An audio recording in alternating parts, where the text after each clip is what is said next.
Mufasa, you know we finally here, right? Well, It's Friday then, it's Saturday, Sunday, what? It's Friday then, it's Saturday, Sunday, what? It's Friday again, it's Saturday, Sunday, hey,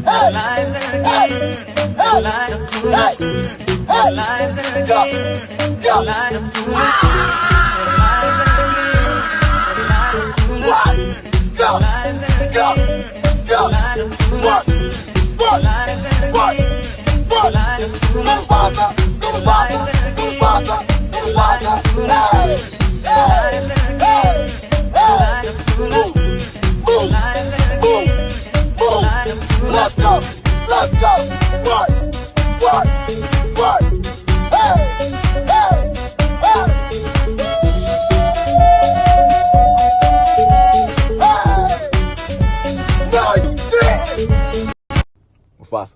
Happy Friday, people. What's up? How's it going? Hello. Rose, thank you for the Prime. Appreciate it.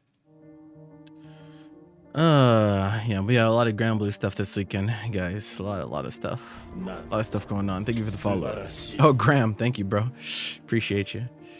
Patrick, what's up, man? How's it going?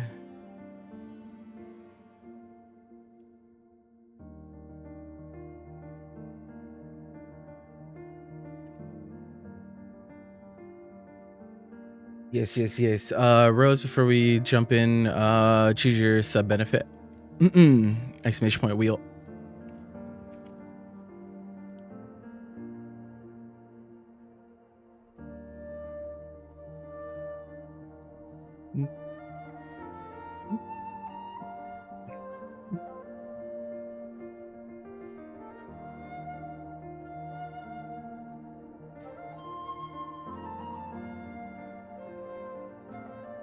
Let me answer this DM real quick.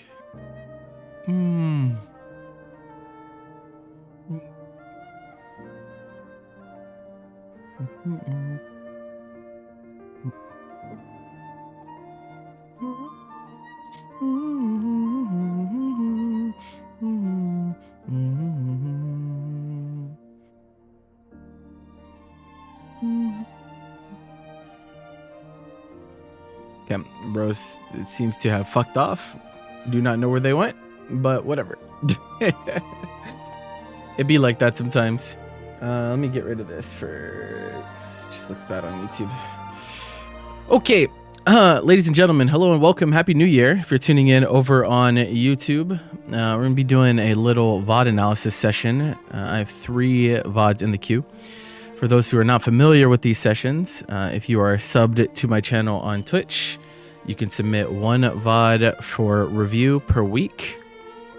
I usually try to get around to them, but admittedly, December has been, it's been kind of busy. So some of these are from a few weeks back, but I checked with the players to make sure they still wanted me to go over them, so I will. So we have 3, so do that, and then, go from there. Okay, our first VOD is coming from Stardust Melody, but they signed up as Melody %. They were up against Kaio. This is from not the most recent exhibitions, but the one before that, which was a few weeks ago because there was a gap week in between.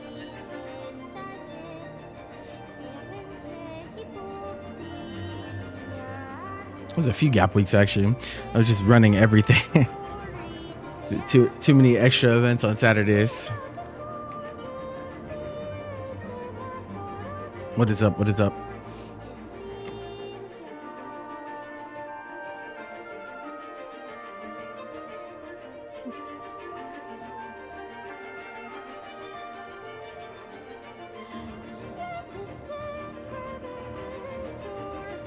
Yeah, so I'm pretty sure that they switched characters partway through this as well. So they switched after 2 games.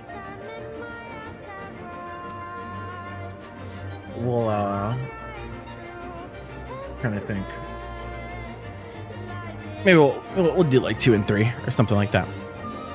So main things, right? So before we even like get into like what happened in this set, right? You need to understand a character's flow and how they kind of work in the game of Grand Blue, right? And Nier is an important character to have that for, because Nier is very different from a lot of other characters, especially when we talk about the resource game and whatnot. And so one of the most important things is taking advantage of situations where death is dead, right?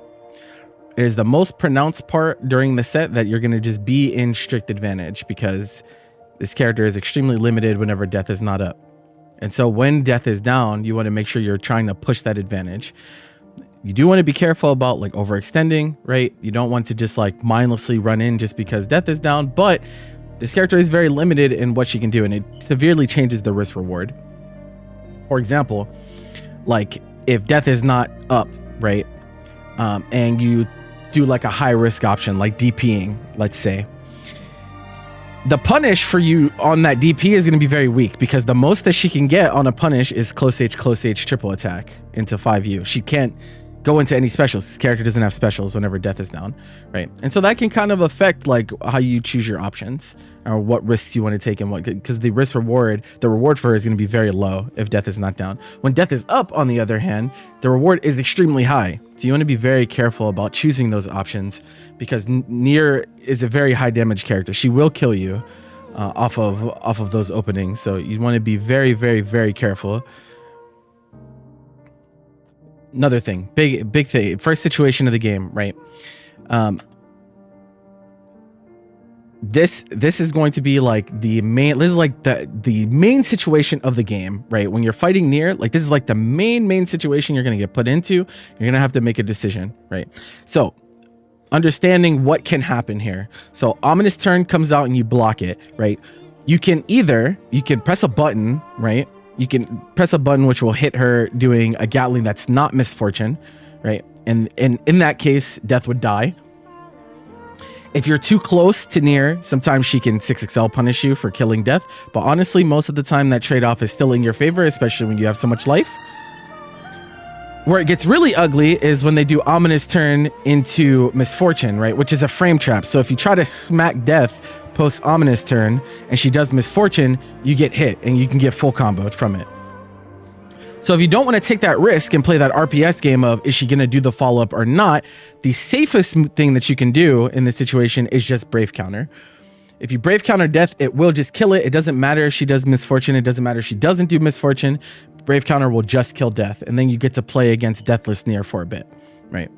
And so you kind of want to leverage your crystals to create that advantage in the early game sometimes. You don't always want to do it. Obviously, you only have 3 crystals to work with in a game, so you don't want to spam it. But it is very, very important to note that if you don't want to play that RPS, you don't have to, right? You do not have to play the RPS. You could also just block. Everything that death does is a mid, right?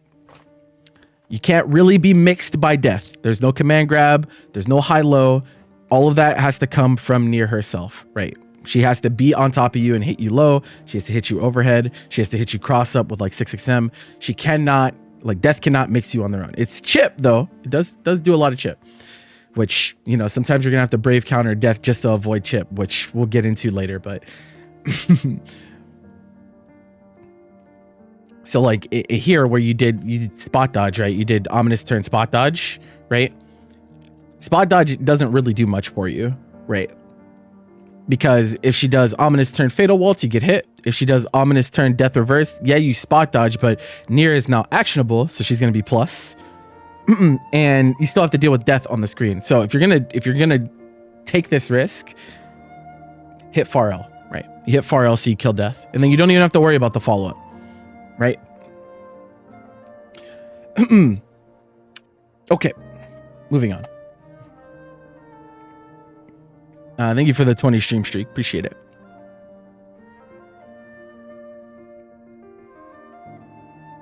Yeah, you don't wanna wiggle there. So like this is kind of what I mean by like your risk reward changes severely. So this Brave Counter puts you back in the corner, and here you have to be very careful because like pretty much anything you do is gonna kill you. Any hit confirm from Nier at this point is a lot of damage. So they need to fix their streak system. I don't know what you mean by that. No, Hyperspace actually missed the stream. I'm pretty sure.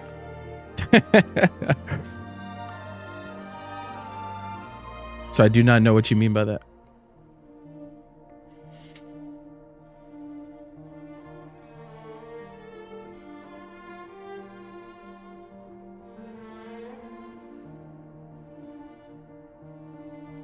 Yeah. Ursula Bite, slightly minus. If you want plus frames, you have to do H version. Again, like this is gonna be RP. Like once you establish like the different versions, then you can kind of play RPS with it. But like early on, right? Early on into sets, you want to just establish ground rules with your opponent, right? You're kind of getting a feel for the way that you both like to play the game, what options you like to choose, and you don't want to like take too high of risks early when you're just trying to establish a game plan, right? So if you want to enforce the plus frames, just like spend the H version early. And then later down the line, right, you can start doing non-H version and kind of play that like that finesse game. But early on, it's just like, okay, this is minus. The layer 1 there is to just for them to just take their turn, and so you end up getting hit for it.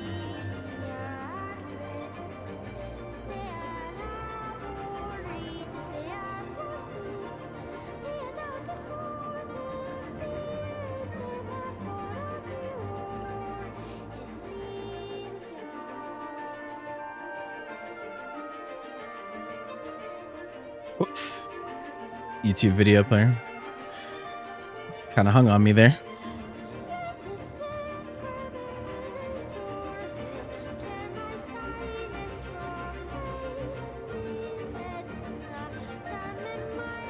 This is unfortunate. Let's see. Let's take this jump in here. Yeah, you just didn't press a button that reached far enough. Maybe a different button in that situation may have reached. Would have been a full punish. Death is still down for a while though, so. Dorsal fin blade, yeah. Just trying to take plus frames. Again, you don't seem to be a fan of the one that's actually plus, but you're treating all of them like they're plus because you press after all of them. So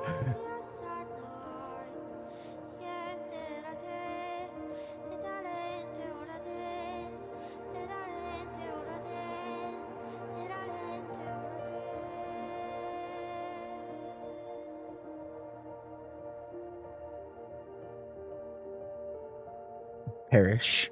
Yeah, this is how near rounds will go if you're not taking full advantage of these dead zones. So like there's fine, they backdash, it's okay. So yeah, see, so spot dodge like gets you in trouble here again, right?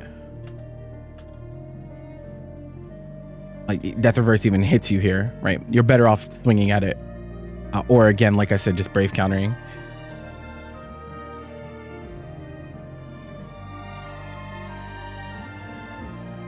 I think you just got frazzled. Didn't really understand what was going on in the sandwich situation, which not very many characters can put you in situations like that. So just take some learning. Yeah, this is overextension. So you put out Mari, right? And this will happen a lot in Grand Blue, right? So you're thinking, I'm plus here, right? You put out Mari, you do the cannon shot, you're like, okay, I'm plus, I can run in, right? But look at the distance between you and your opponent, right? There's a lot of distance to cover. By the time you get over there and are able to make contact with something to take advantage of your plus frames are already gone, right? You spend all of your advantage just trying to get over there, which is why this challenge comes out from Kaio, because he knows that you can't get there in time to actually take advantage of your plus frames. So this is why spacing in the mid-range especially is like really, really important, because yes, there are things that are plus, but they could be so slightly plus that it's essentially not that much advantage, right? You'll see this after 6XLs too. Like when people hit like max range 6XLs on block, you'll see sometimes they get challenged, right? Some people press buttons on them or this or that. And that's because, yeah, it's only +2. And like you still have to get over there to like hit them with something in order for it to really be plus. Essentially, you're putting yourself into an RPS situation from here. Yes, this is plus, but your advantage ends here. Like you can see Nier is transitioning from block stun animation, right? Now she's back to neutral state, right? And here's where it starts. So he still chooses his option before you do. Now you have options against this, right? Things like jump and dorsal fin blade and this and that, or just doing a straight up special, right? To frame trap off of Mari are all things that you can do to like counteract your opponent trying to stuff an approach here. But what you did in this particular situation is an overextension, because you're treating this like they're locked down for like 80 frames. They're not. they're not. It's not that plus. It's plus, but it's not that plus. So yeah, be mindful of things like that. You could also run in and block, and the reason that I want to bring up that option in particular is because your initial dash you cannot block, but past your initial frames you can. So you can do things that is like, okay, I'm gonna run in, and I think that my opponent's gonna press a button on me, and so like let's say you down back here, then he's not hit confirming, right? And this is an important nuance to make note of, right? He's not hit confirming this 2M. What he's doing is buffering. So he's pressing 2M and he's inputting ominous turn behind it, and it's essentially an OS, right? Because if the 2M whiffs, then ominous turn never comes out. But if it makes contact with you, it does come out. The problem with that is that it will come out on block or on hit, right? And so not even just for near, but in general, if you're catching people that are like continuously looking for like counter pokes in the mid range, what you can do is move yourself into their range and get to the spacing where the button makes contact, and you can make it a bad cancel, right? Like they'll do the cancel, but it'll end up on block instead of on hit, and that will give you some punishes on people because they're not actually hit confirming, they're actually just buffering, and so you can like bait out some bad specials on block by just being there, right? Just being in the range and being willing to block once you get there. And against near, it's pretty solid. It depends on ominous turn spacing, but like if you're really close to her, a lot of the time it will like go past you in a way that she can't really like take that much advantage of. You decide to go to Anila after, I think this is where it started. Yeah, okay. So this is the character that I'm pretty sure this is your main. I think this is the character you signed up with. So this is gonna play out a little bit different. You have a fireball. I think I remember during this set you felt a lot more comfortable on the Anila than you did on the Meg.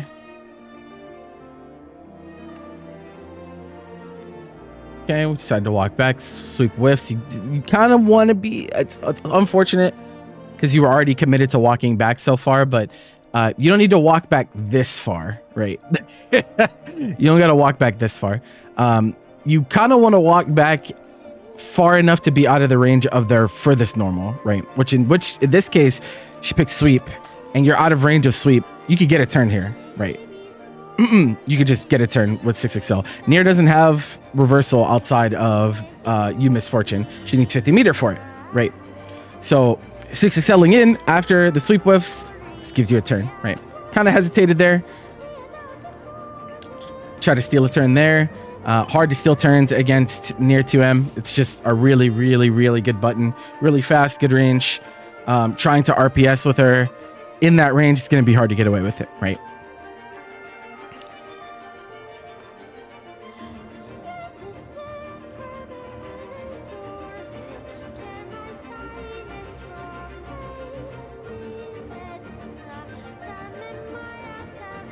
Happy Friday, Patrick. So yeah, I'm seeing a reoccurring theme here, right? So like you do this on block, then you try to steal a turn, right? You're like trying to steal a lot of turns after your minus frames, and you can't. You're not establishing your advantage first, right? You're like kind of skipping a step. You're like trying to choose layer 2 options when your layer 1 is not established.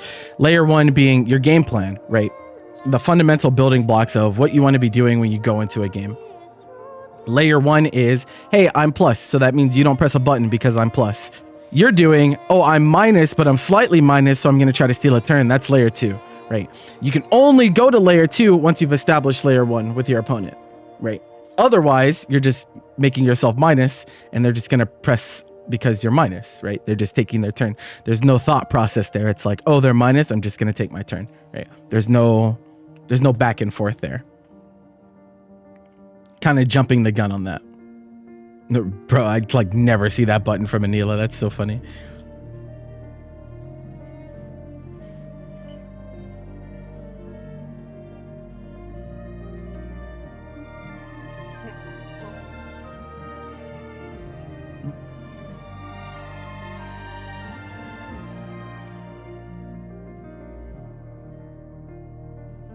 Yeah, and every single one of these death moves is brave counterable, right?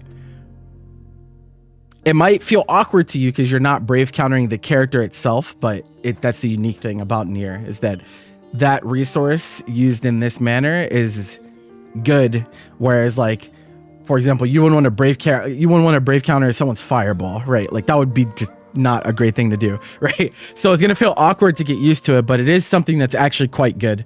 That's one of the reasons that Nier is so flawed, because she really can't stop people from killing Death if they really want to. If they want to spend the resource to get rid of Death and make her not a character for a while, they actually just have that option.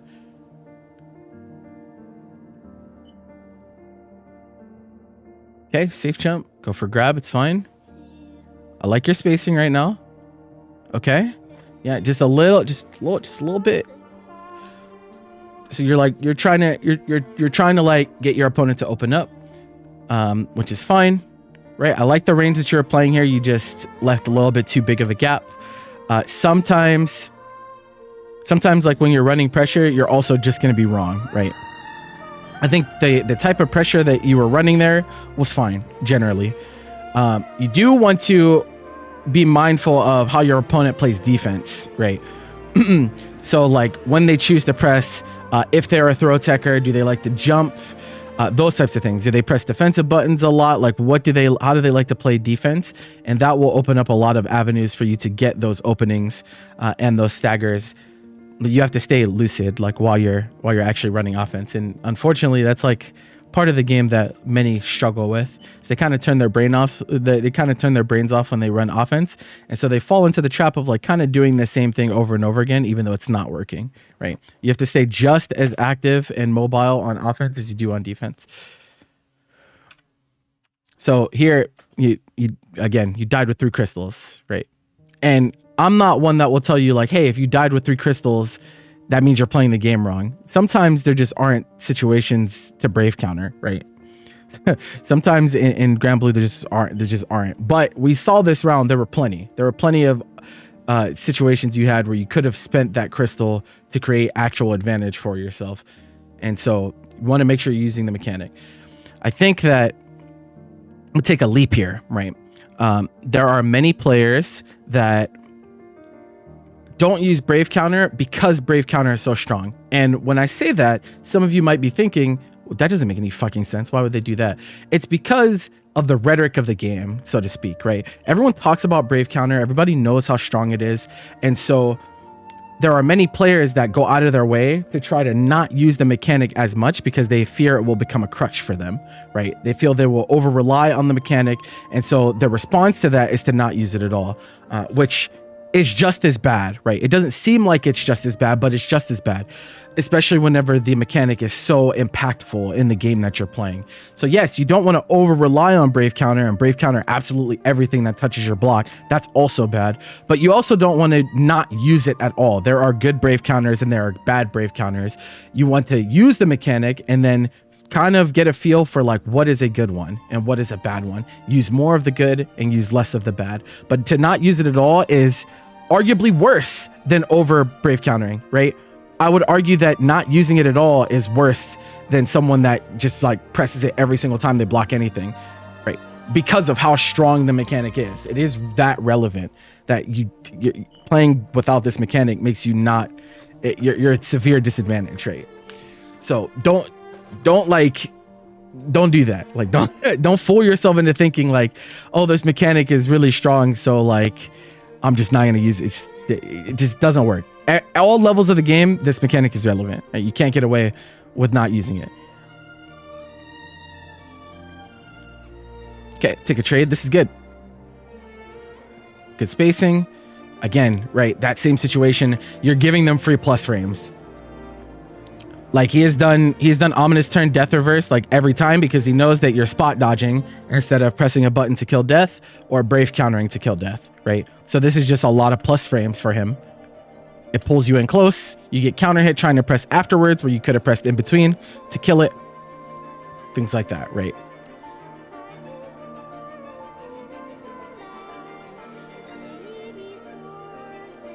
No. Okay, so that's where you don't want to Brave Counter. Funny enough, right? it seems counterintuitive, but the use skills on Nier, Death is actually invulnerable during her use skills, right? So you don't want to brave counter when she turns blue, but when she doesn't turn blue and a death move is used, and you can brave counter it just fine. But Death literally does not have a hurt box whenever she uses a use skill, so BCing will just get you killed, especially on Fatal Waltz.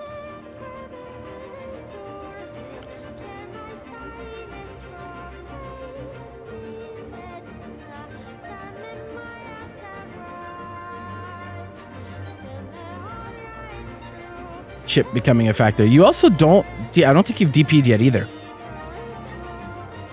Yeah, you seem like you're a little bit fearful to use your defensive mechanics.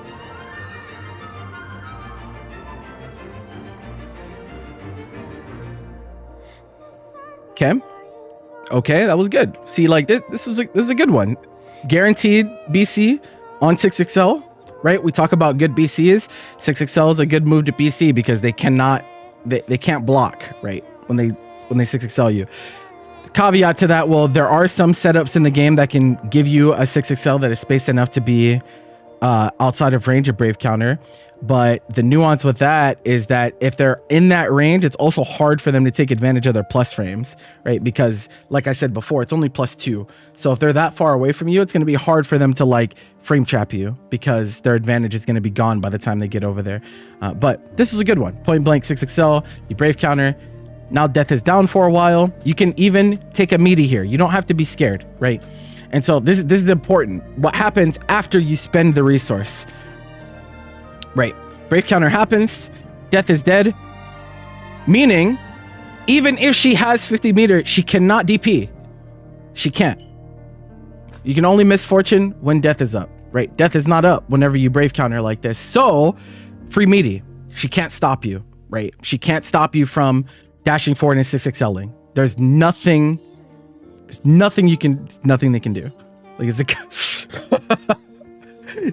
there's nothing that she can do to stop you. So just go forward, right? Take your advantage. You spent the resource, it's your turn. What you did instead was you BC'd, you let him recover, right? And then now he's the one with advantage. Why? This is not the time to hesitate. Go forward, take your meaty.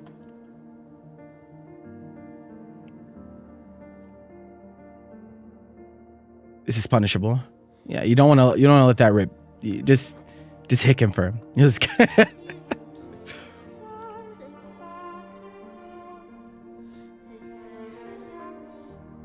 I feel like in this matchup, Triple Sheep would even be a little bit stronger than Totsugeki, just because I don't think that she can just send out Death in response to Sheep. I'm not 100% sure on that though. This is not a matchup that I've seen super often.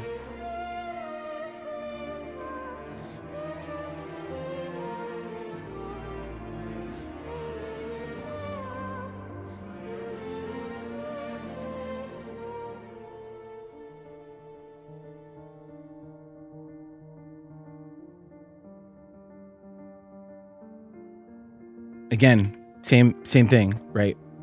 Back to the same. This has now become our layer 1 because you're not dealing with Death adequately, right? So his standard thing is going to be Ominous Turn Death Reverse to get a lot of plus frames, right? And you are pressing after Death Reverse pretty much every time instead of pressing to kill Death in between. Not sure where that comes from, but yeah, just kind of you kind of have the wrong challenge point ingrained in your mind, right?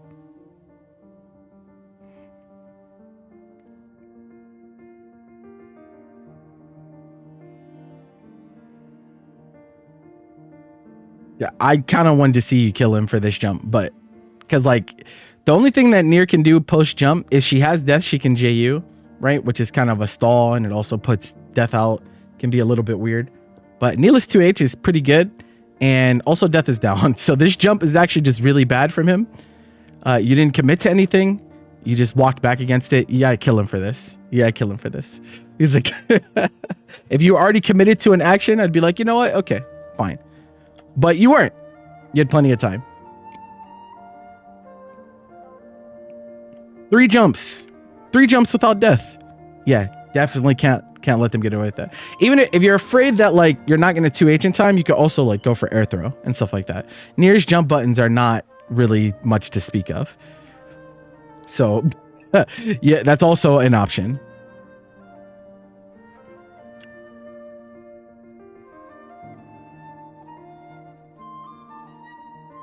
You can DP, but I really don't think you need to in that situation, not against Deathless Nier. There's some characters that, yes, you definitely need to DP some jump-ins, particularly characters with like strong trajectory changers, dive kickers, teleporters, Cagliostro, you know, stuff like that. But against Deathless Nier, I don't think you really have to DP. You should just kill her for it.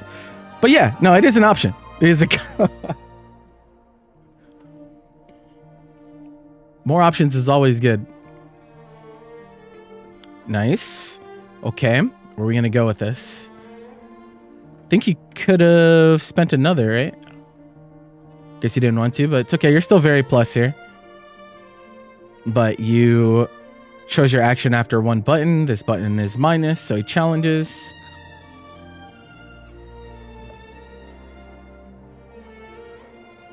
Yep, Chip Gatling.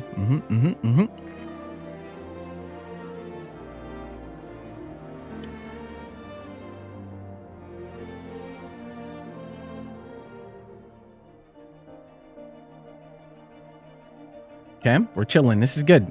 In the early neutral game, you want to like send the sheep, bro. Use your fireball. It's not really a fireball, but yeah, use your fireball, right? Abuse it. Okay, now here you want to hit confirm this, but it's a little hard post clash, especially because you don't know if he's going to do like clash spot dodge or something like that. So I won't get on you too much about that. The second one, though, when you notice, hey, I got a counter hit, then you hit this, you can hit confirm this one for sure. He's like, once you see the counter pop up, you should be able to get this one. So you kind of drop a combo there, but it's okay. We're still in a fine position. We're making ourselves minus. You try to tech throw post minus frames. He gets no escape. Okay. 2 counter hits this round with no confirm. DP, she gets cross up off of this. Nice break. So yeah, object permanence, really important. Really, really, really important to have object permanence against Nier. Because even though the character is here, but like the real threat is here, right? The real threat is behind you. And so like Niers will put you into the situation and they'll hit you with things like Ominous Turn and stuff. Because a lot of people forget that death is even back there, right? And it's very fast, like when it happens as well. It's like, what the fuck? Why is death zooming like this? But they will get there extremely fast. And so you just want to keep in mind, especially when 50 meter, because like I said, death is invulnerable during use skills. So when 50 meter is up, you want to be mindful that death is still still there. There are some options you can choose. Buttons usually is like a little iffy. This move, this death reverse is actually really disjointed. So even if you just try to like dash forward against it, right? Like you were like, okay, I want to get out of the range. You're still going to get hit. The hitbox is actually like here, right? It's very long. Like it's very, very, very long. Deceptively long. But things like jump are not too bad in this situation. She doesn't really have anything that will hit jump. As long as you get out of the range of like Fatal Waltz, because if you like block Fatal Waltz, you can get unblockable. But you could also just block it, right? You could just block it and then 50 meter gone, and then you're like fine from there. But oh, there's your DP. There you go. I think that's the first time you press DP this set. You're doing very well this round. Just got to be very careful. Goes for throw. It's fine. Okay. Force the brave counter. You didn't respect her. Thank you for the follow. Right? You didn't respect her. This is what you should be doing, right? Post brave counter. Especially in this matchup, right? Against against characters like this that literally cannot DP you without 50, just take your 6XL meaty, right? Just take it. It's free plus frames. Just take it. But you didn't respect hers. And near 6XL is really good, by the way. And her damage on this is also quite good. She has resources. Okay, another triple sheep. You might have been able to get that, actually. Thank you for the follow, Melon Bread Enthusiast, I think. Thank you. I don't know. I feel like I would have gone for it. I'm not sure if you actually get anything there or not. But either way, you're still in a fine position. Just don't panic. Just don't panic. No, that's a little panicky. Okay, why is this panicky? It's because the move that you're choosing is actually just punishable on block. And if Nier hits you with anything, you're dead. Like, you just die, right? She has death up. She has 100 meter. You're gonna die. Like, you're gonna die from like 50, 60% generally. So I don't think you should try to close out the round like that. I would much rather you send the U triple sheep to try to force a chip interaction, right? That is something that Anila is really good at, is putting people in very awkward chip scenarios, especially against Nier, who doesn't have great jump options. So like if she jumps over it, she's still kind of fucked, right? It's not really a whole lot that she can do, even off of the jump. So yeah, that risk's a little iffy on that one, but it does work out. But just because it worked doesn't mean it's good. He's like, very, very important principle. Hey, there you go. Okay, this spacing's a little awkward, but hey, I'd like to see the 2H. Very good, very good. Okay. So, one thing that you're falling into, and it's going to be like one of the hardest things to pull yourself away from, especially from a muscle memory perspective, is when you run pressure, you have a rhythm, right? You have a rhythm to your pressure, and part of becoming an effective defender in a game like this is understanding the rhythm of your opponent's pressure. And that starts with noticing where they like to do their special cancels, where they like to extend off of their plus frames, stuff like that. And so the problem that you're running into is Kaio has kind of gotten a feel for your rhythm, where you like to do button into special cancel, where you like to restagger, where you like to reset with 6XL. And he is choosing effective challenge points because you're making it easy for him, because you're kind of doing the same thing over and over again. And so you want to be careful about falling into that. Her meterless anti-air is sort of janky. Yeah, I mean, that's fine. At least we pressed 2H though. I'm like okay with that, as long as we're actually like attempting to anti-air. Like, something is certainly better than nothing. Okay, this time we do Fatal Waltz. Yeah, I want you to stop spot dodging against death pressure. Yeah, I don't know where you got... I don't know where this habit comes from, because we've seen it so many times this set. But like, bro, please hit the doll. Please hit the doll. Hit the doll, bro.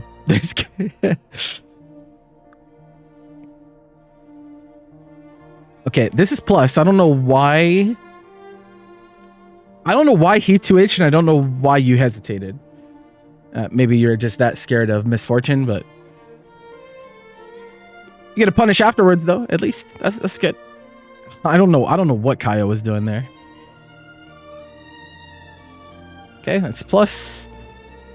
Again, this is another. Oh, YouTube is kind of. Huh? YouTube?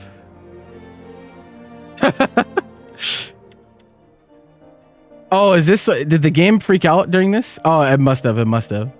Okay. I was like, what the fuck happened? Okay. We'll do one more full game for you before I move on. Oh, yeah. I remember this was during the crash. And then you switch to Beatrix. We'll do one Beatrix game. Just because it's your first time. I don't know. I really don't think that you need to switch off Anila for what it's worth. And when you were in chat... you were talking about, well, Beatrix is a better character, right? That doesn't matter at your level, right? To put it bluntly. And I apologize if you watch this VOD back and you feel like I'm being very, very harsh, right? But I think like the language that I use is very important for you to understand what I'm trying to tell you, right? You're not good enough for that to matter, right? Most people aren't. Don't take that as an insult. You can outplay your opponent on whatever character you choose, right? Straight up. You're not at the point in your Grand Blue career where your character's holding you back, right? That doesn't exist until very, very, very high up the ladder. We're talking about like near tournament winner status, right? So until then, don't worry about characters, right? Don't worry about, oh, this matchup, oh, this character. It doesn't fucking matter, right? You need to focus on playing better, right? Because right now, it doesn't matter what character you pick. Kaio would cook you, right? It's just how it is. But I don't want you to get into your own head about, oh, I should go to Beatrix because she's a better character. It doesn't matter. When I watched the set, you were much more comfortable on Anila. So you should just keep picking Anila if that's what you're comfortable with. Improve on the character you want to play, right? Picking the better character is not going to matter if it's not the style that you want to play, if it's not what you're going to be playing long term. Like, none of that is going to matter. It doesn't matter that Beatrix is better. Are you better on Beatrix? The answer is no. And that was very clear from like the set that you played here. It doesn't matter where their spot is on the tier list, right? It just doesn't matter. it just doesn't matter. You need to play better. That's just how it is. And picking Beatrix isn't going to make you play better, right? Picking a better character does not make you play better. It doesn't. Straight up does not.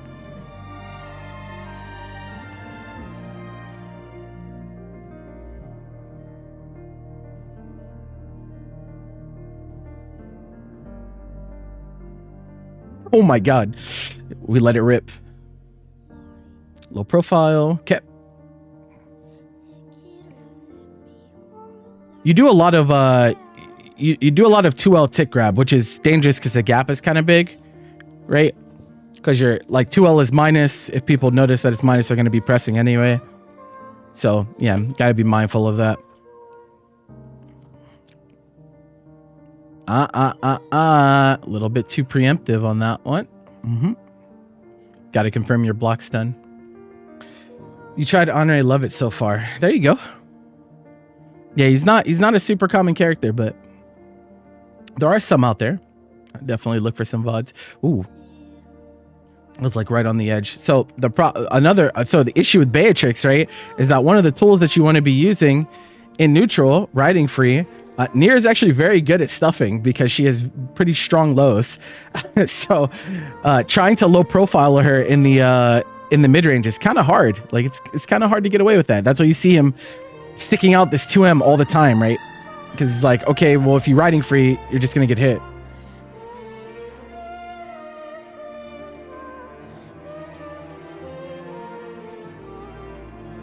Yeah, if someone wants to give a link to the Honore Discord, that would probably be helpful for them.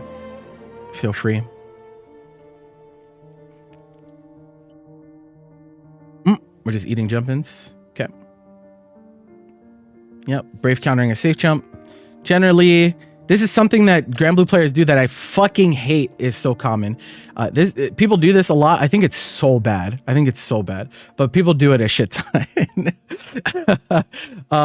Don't like, this is just a free crystal for your opponent, right? Like if you brave counter this deep of a safe jump, like they're just gonna block brave counter, and now you're still forced to defend with one less crystal, right? Now there is nuance to it. There are some jump ins that are not that deep, right? Like if you're not super deep on your jump in, then yeah, you can get brave countered and counter hit brave countered on it, but you have to be willing to notice that. Like you have to be aware enough to notice, like, okay, this jump in's really high up, I can get away with brave countering. You don't really want to brave counter that deep of a jump in, and those deep of jump ins are usually going to come on like standardized setups, like post throw, right? Post throw hard knockdown, post U skill hard knockdown, post sweep, right? Pretty much hard knockdown into jump in is going to be, they're going to be able to do a deep enough jump in where they can still block brave counter, right? They can safe jump DPs, they can avoid brave counter all at the same time. There are some situations, like I said, that are outside of those that, yes, you can get away with brave countering on the jump in, but in my opinion, most characters' situation post jump in is not all that scary.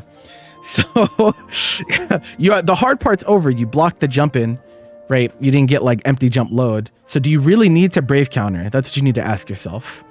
Sometimes, very, very rarely, the answer will be yes, depending on, game state. Right? Are you like one mix up from dying? Is chip is in play? Is there a certain resource you want to deny from your opponent? I'm not going to say it's always bad. Very few things in fighting games are always bad, right? Just like very few things in fighting games are always good. But this one in particular is kind of a beginner level mistake that I don't want you to fall more into, right? So take that as you will.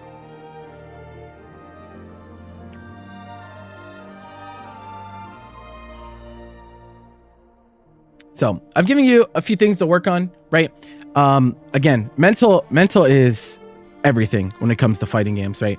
I don't want you to focus on characters and tier lists and this and that. I want you to go into your games and pay attention to what's happening in the game, right? And you can do this on your own as well. Like when you go and you watch a replay from a tournament or a set that you played, write down every time you get hit.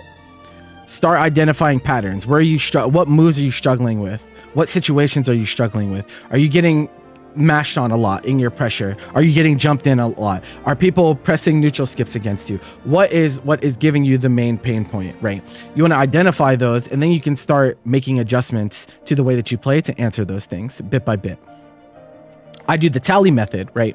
You literally make a list. Every time you get hit, write it down. At the end, you'll have a bunch of tally marks, and the ones with the most tally marks, okay, this is a big problem. We have to figure out how to fix this. We have to figure out how to fix this because clearly this is an issue. But in this particular set, I think it's two parts, right? One, I think there's a decent skill gap between you and Kaio, sure. But your lack of matchup knowledge definitely hurt you. Like, I don't think you really know what to do against Nier. Which a lot of people don't, especially after Nier got nerfed. And which is why in the early part of this VOD review, I wanted to kind of give you general things that you can do against her so you don't feel as lost, right? Once you start employing those things, it probably is going to feel a lot less oppressive to you. But there are still some things beyond that that are really important. Like I said, mixing up your pressure, paying attention to the way your opponent plays defense, combating your muscle memory. Your muscle memory is destroying you. Like some of the spot dodge places, the places that you choose to challenge on defense, you're really reluctant to use defensive mechanics, right? You don't brave counter that often. You don't DP that often. You never UDP at all, which is a problem because like safe jabs are very, very impactful in games like this. So these are all things, right? These are all things that you have to get a feel for using them.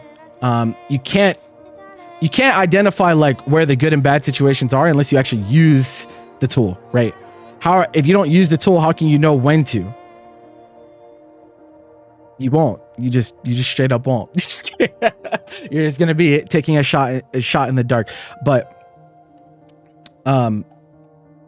you should spend some time. Not only, I think you should like just probably grind a little harder, but you can do specific matchup focus days, right? You can find people that play particular characters that you're struggling against and ask them for games. And like most people aren't going to tell you no if they're not busy, right? They'll be like, yeah, we like playing the video game. Let's play the video game. Don't be intimidated. Just play. Just play. And when you're playing, right, bit by bit, you want to start incorporating like some of the feedback, right? Because this is like, obviously this VOD review is like pretty long. And you can't do everything at once. You can't. You just cannot, right? You have to do it bit by bit. Every time you play a set, work on something. Focus on trying to do something better than you did last time. And don't worry about the result. The result doesn't fucking matter because that happens a lot too. They're like, oh my God, I'm losing games because I'm trying to think. Good.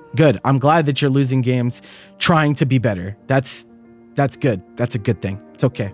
The result doesn't matter. There's no stakes. No one cares if your crystals don't fucking matter. I know, contrary to popular belief, like, oh my God, the crystals mean so much. No, they don't fucking matter. You losing a tournament set doesn't fucking matter. Doesn't matter, especially if it's while trying to better yourself, right? So don't worry about that. Just do it, you know? It's like just do it and don't worry about the aftermath. It's not a big deal. Okay. And after a while, after you feel like you've implemented some of this stuff, if you want to submit another VOD for review, we can do that. It's fine. There's nothing that says you can only do it once.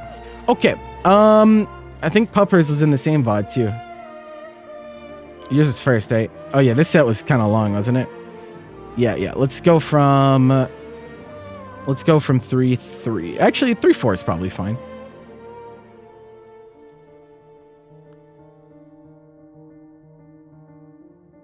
It just everything that bars someone from improving in a fighting game is like I'm a believer that it's all self-induced, like actually all of it. This is like 100%. It's all self-induced. Like the barrier of like caring about your results or being too intimidated of asking people for games and stuff like that. Like it just none of that stuff actually matters, bro. Like it just really doesn't. Is it okay? This set got kind of yeah. This one was kind of yeah. I remember this one. It was a pretty funny one.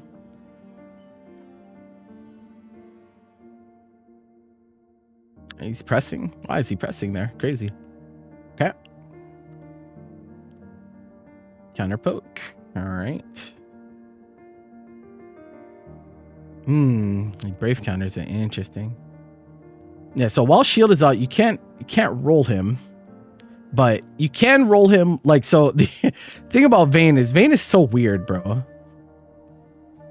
Because like he still has the dead zone. So like that, I think that's what you tried to do here, is you tried to dead zone him. But you don't have right, it does eat this hit, and so like now you're deactivated, right? So like yeah, it is weird quirky things about about this matchup. Fun fact though, this was not a punish. Go figure.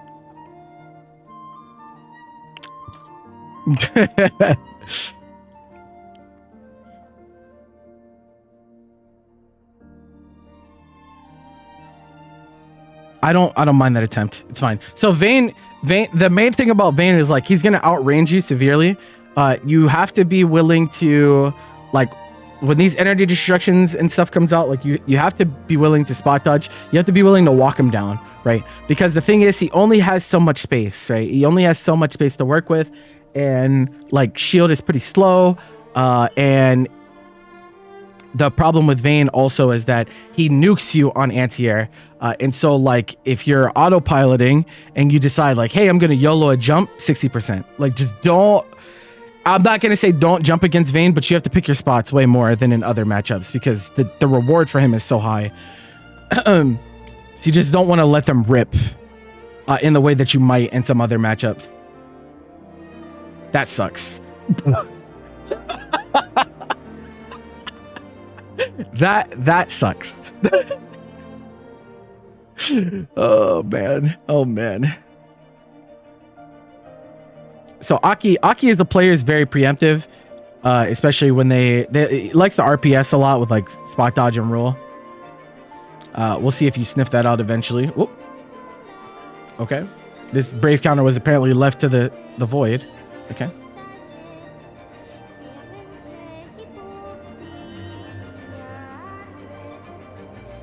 Okay, you give the turn up.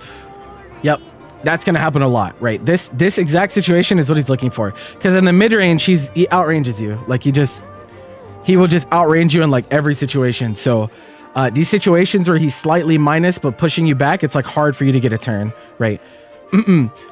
So less committing to dash in these ranges. You can bait a bad cancel though, like I talked about before, where like you walk into this range instead, and they're not hit confirming, right? They're just looking for any type of contact so they can buffer a special behind it. So like you could block that and then like spot dodge through wild beat, or it might be rollable. I don't know if wild beat is rollable from this range or not. It might be though. It might be. You could even walk into the range and DPM on this as well. That's like pretty far down the layer line, but like you could do that too if you think it's going to be like an autopilot cancel, and that will at least like give you a knockdown and some room to work with as well, right? So it's very annoying. It's very. I'm gonna look at the hitbox for you. I'm gonna go look at the hitbox real quick. I don't know if they visualize every single one of them.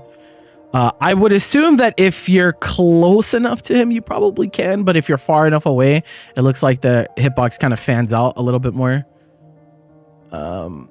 See, they don't. This is not helpful, Dust Loop. Look at this. So I tick hitboxes, right? It only shows me the first one, bro. So like the first one, clearly it's rollable, right? Like, but I don't know about the others, bro. This doesn't help me, bro. I would just test it in training mode. I would just test it. Like literally, like just boot up training mode and test to see if you can roll it. And if you can, then now you know. Don't underestimate the power of just checking for yourself. That was really far away. Nice. It's good. This is the situation you're looking for. Never, ever, ever, ever, ever, ever. I'm not going to say never because no one's 100% on anything, but you can't, like, he cannot do this, right? This is actually like the main problem with Vayne, right? This is the main problem with Vayne is that he can't just do this, right? If he could do this and be safe, then he'd be a lot better as a character. And I think Vayne is like pretty decent right now. But if he could do this and not be punished, like it would be pretty fucking crazy, right? But it's good that you're looking for this. He can't, because it doesn't cover him, right? The shield does not cover him when it comes out. So recognizing that and hitting the dead zone, very good, very good. That's like one of the main things that you're looking for against this character. Is Vayne a zoner? I would say he's like a hybrid zoner, yeah. Mm-hmm.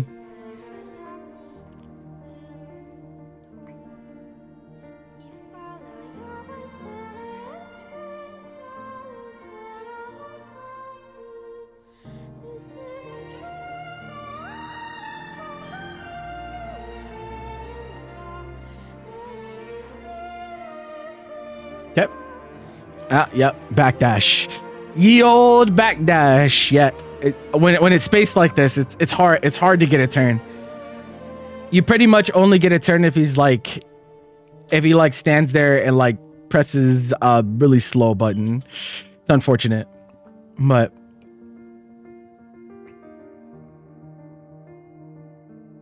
sometimes you're gonna have to feign movement. So like I don't know what Aki is doing, but letting you get this meter for free is a bad idea. You're doing the right thing here. You should actually walk a little bit further. Like you can afford to walk for, like you can do this. So like the principle of what you're doing here is good, but the execution is dog shit, for lack of a better term. The reason that it's dog shit is because you want to be doing this while gaining ground, right? You walking back and forth doesn't do anything for you, right? Like, yes, you're gaining meter, but you haven't closed the distance between you and him, and that's your goal, right? You can do this and gain meter while also just saying, hey, I'm closer to you, so you just can't do that anymore. Like, you'll walk him to the corner, right? That's what you should be doing in this situation. Because, like, at the end of the day, like, what are you going to do with the 50 meter? YOLO a U-ball? We know that doesn't work with shield up. So what is he scared of, right? You got to be able to threaten him by like, okay, now I have meter and I'm in a range that's awkward to react to. You've made a big mistake, right?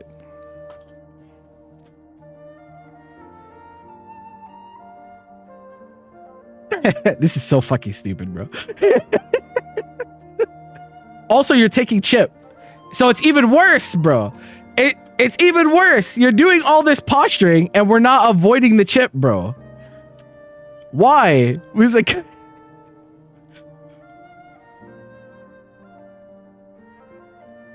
you somehow walked yourself to the corner after all that. That is insane. That is insane. Yeah, that's the wrong way, bro. Yeah, you got to move forward.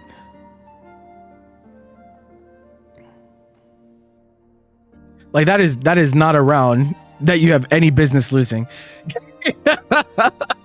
That is not a round. Like no.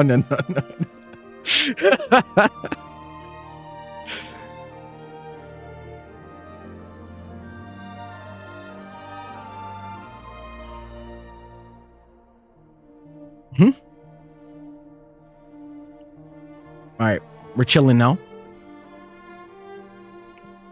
It's fine. You still have corner positioning. Just don't overextend. This was a pretty decent noble strategy. I think he can button you. Let me see. He might have been able to press something to counter hit, but it's gonna be kind of awkward, like because she's so small. So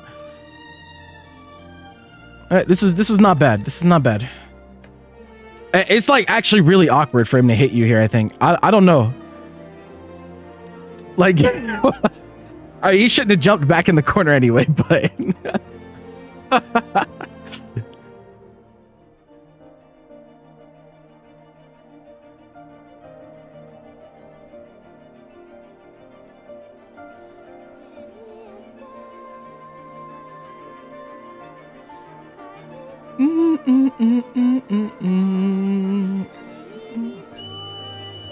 Pineapples with the prime. Didn't you just do that? Am I tripping? Thank you, brother.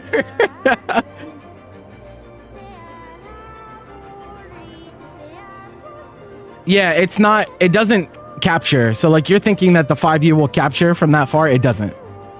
If it did, then yeah, no, it'd be very good to use in this matchup. But you also still take damage when you 5U with Charlotta as well.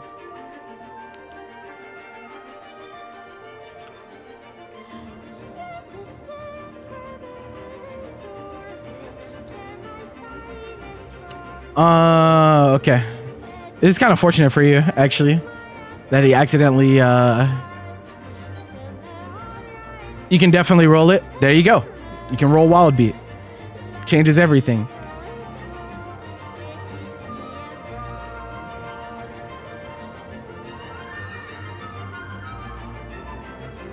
So like, here's something important, right? Do you see how like when you were put into that situation, the first thing that came to mind for me was look for answer, right? You have to do that in game. That like, obviously you don't have the access to the lab, right? But you have to try shit. Like you have to try shit, especially if it's a pain point, right? And it's okay, especially in a long set, like you have time, like you might lose a game or two, like trying things against a certain option, but that's okay because you have much longer to play. In a tournament set, it can be iffy because you only have 2 games, right? You only have 2 games at the end of the day. But in exhibitions, like if you're getting cooked by a particular move, just try shit, bro. Like, can I roll this? Maybe. If what's the worst that happens if you can't? Like, okay, I got counter hit. I know not to do that next time, right? It's all information. You're giving yourself more information. And there's nothing ever bad about having more information.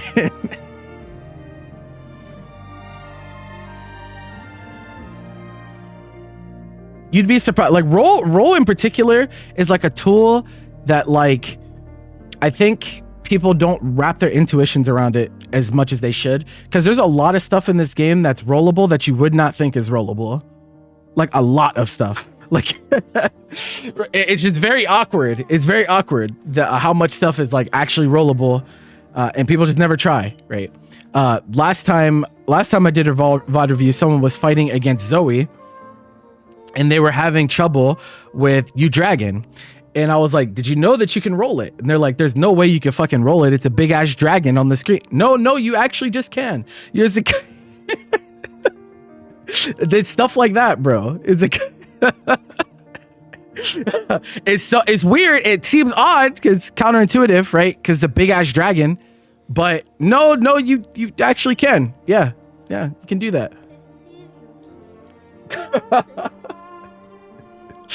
So yeah, it's a little awkward.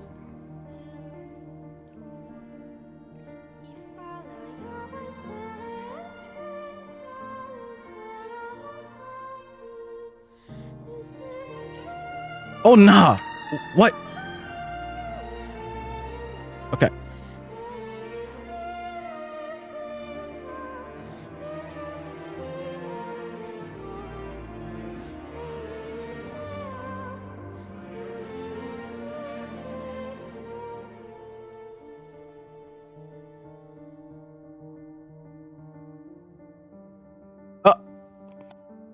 Wait, hold up. One sec, y'all.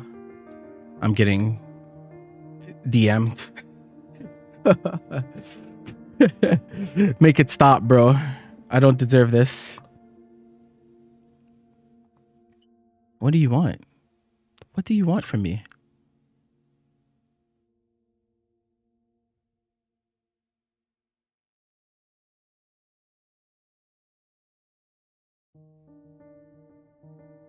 Oh, hell nah, bro. Oh, hell nah. Oi, I'm disgusted. Okay. Anyway. All right. We're back out. We're back up here.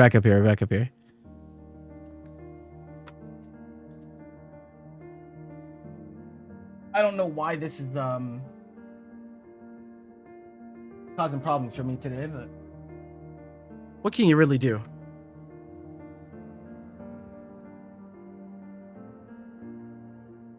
Oh yeah, that's Monarch of Lightning is Stormweaver, right? I'm pretty sure.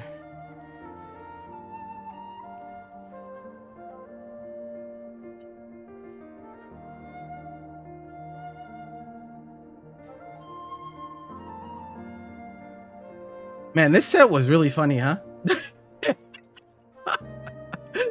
This set was bad funny.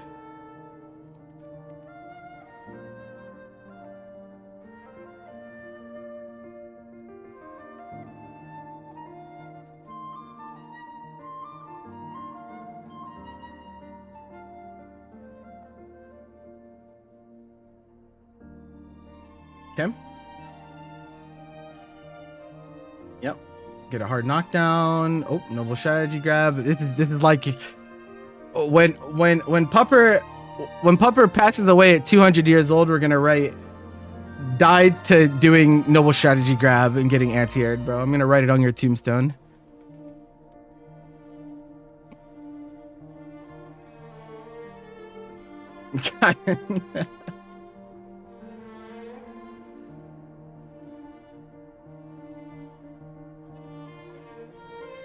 Oh hell no. Okay.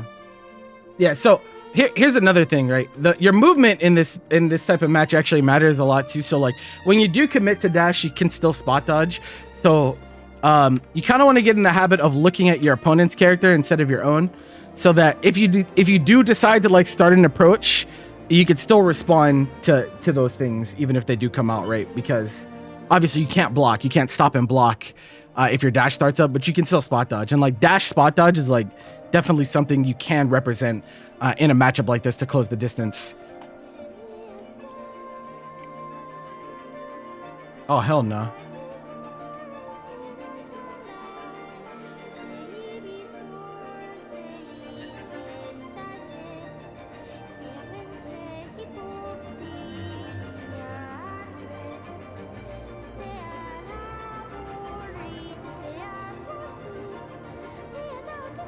Also, hold up. Sorry. Sorry, I didn't mean to ignore you. I'm sorry. I'm sorry. I'm sorry, sheep. I didn't mean to ignore you. Let me address that real quick. Yeah. This is the thing. Again, like a lot of people don't know this, right? So yeah, like there's a lot of things in the game that there are things like this for, where it's like, okay, you actually don't have to deal with this. Like you can avoid it and get in closer and kill her for that, right? This is what I mean. Like there are tools unexplored in the video game.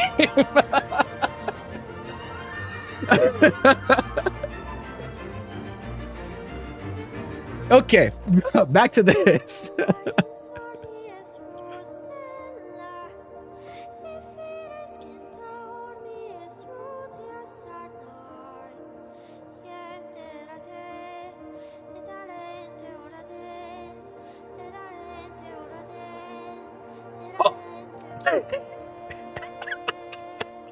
This move's vacuum is so funny, bro.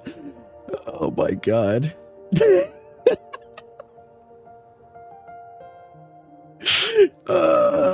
This fuck ass move, bro.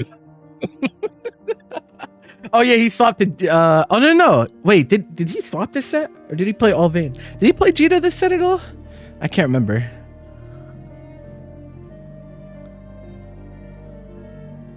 It was all Vayne? Oh, okay.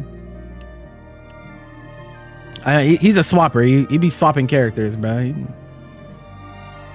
It's a good super jump. You just didn't press anything. Maybe was afraid. But like you can kind of notice that like when you jump, so like the same thing, right? Like when I said before, like when you commit to dash or when you commit to movement, you kind of want to look at your opponent's character so you can still respond if there is a response. Now your character doesn't have a dive kick, but you chose to empty jump. You can notice that he pressed something like, oh, he can't anti-air me. And so you could have gotten a punish on this, right? Because you saw him swing. And there's not really much drawback to trying, right? Like if you pressing JL here, what's the worst that happens, right? Worst case scenario is it whiffs and then you're just kind of looking at each other awkwardly like you ended up doing anyway. You just kind of, yeah. It's.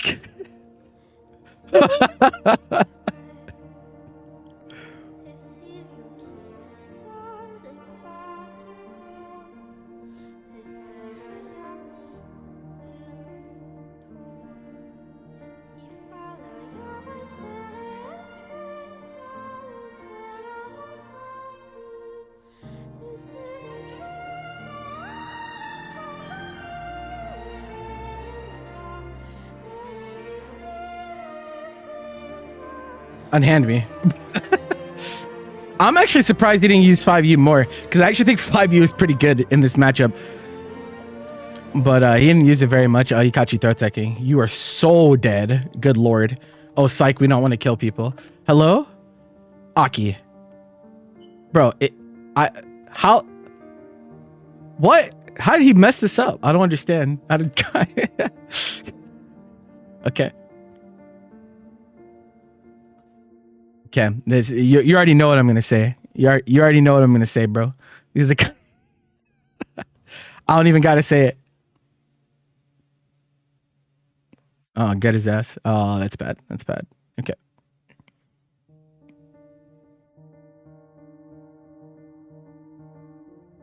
Okay. Actually, I'll say that for the end. Let's just keep going for now.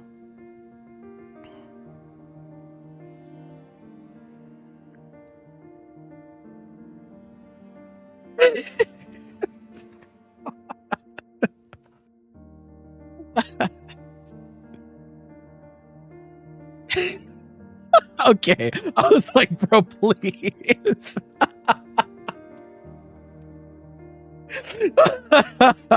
What the fuck am I looking at? Oh my god.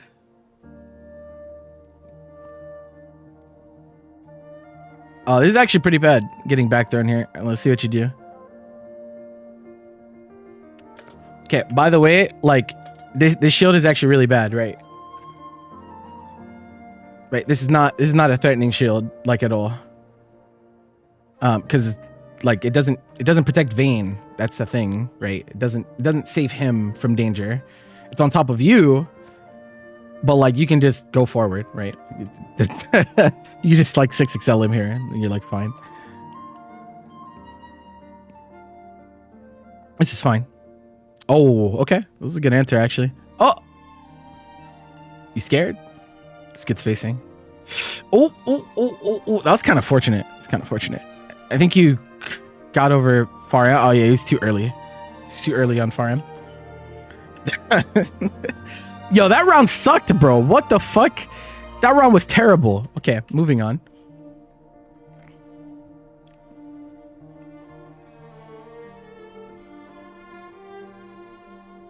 Bonk. No. So like when... So 6XLing past shield obviously is really good.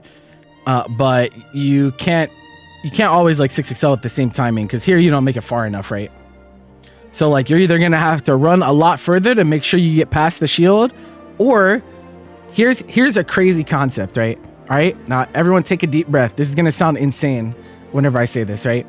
You could just not 6XL. I know it's fucking insane, but you could just not press it here if the shield is in awkward spacing, right? Use it.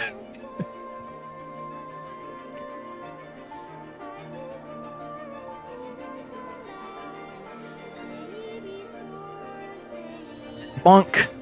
Oh, he missed it. All right. Is that possible? I got your ass.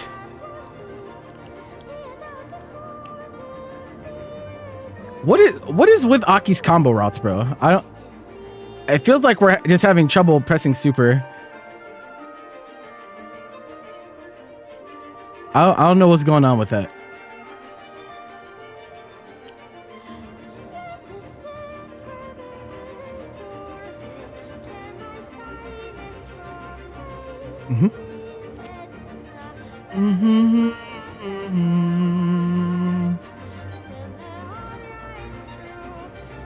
Okay. Yep. You just want to keep him pressured. That's very unfortunate. But this kind of goes hand in hand with like one of the issues that you have. It's like it feels like whenever there's any amount of space between you and your opponent, you just really want to rip this U-ball. And you're just gonna have to stop yourself sometimes. You gotta once you're like, I think once your movement gets better, like your general movement, then you'll feel less pressure to just YOLO. You'll feel less pressure to just like YOLO the U-ball as often. Still a move that it's like okay to press a lot of the time, but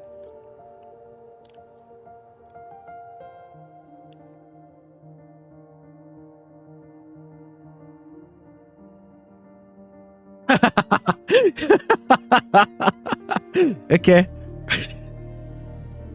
Oh, what the what? Okay. So do Helmbreaker spot dodge. I think you did. I mean, it's just a punish for you, I think. But then you did jump. What happened here? Is like I don't really know what happened there.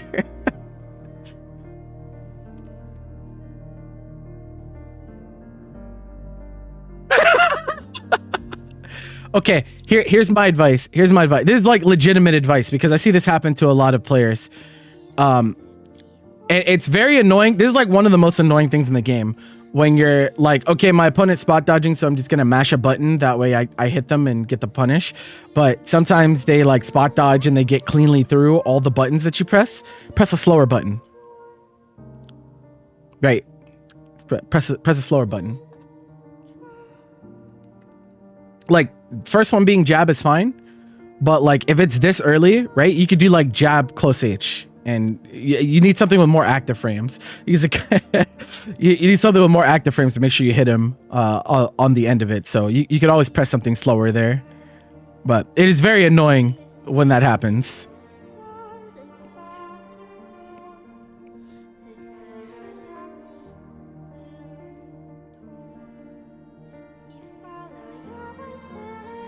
Obviously, you can also grab him, but like, to me, like if I'm calling out someone's spot dodge like that, like, and I have that much time, I kind of want a combo out of it. So I don't blame you for going for buttons there.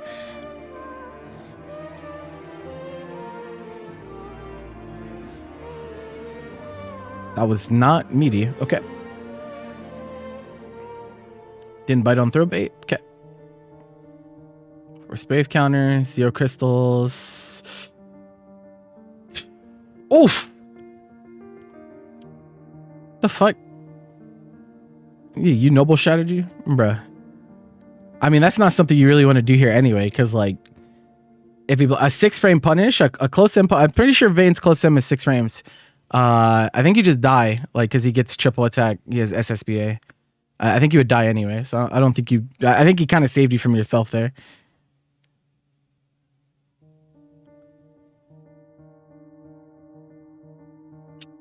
Supposed to be holy light. Oh, okay. That happens. Oh, get fucked. He's get fucked.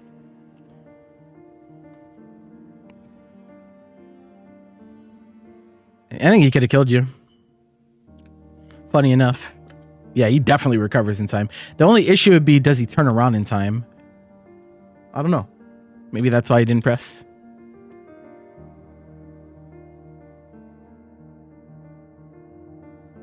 Bro, okay, you guys' clashes have been so cursed this set.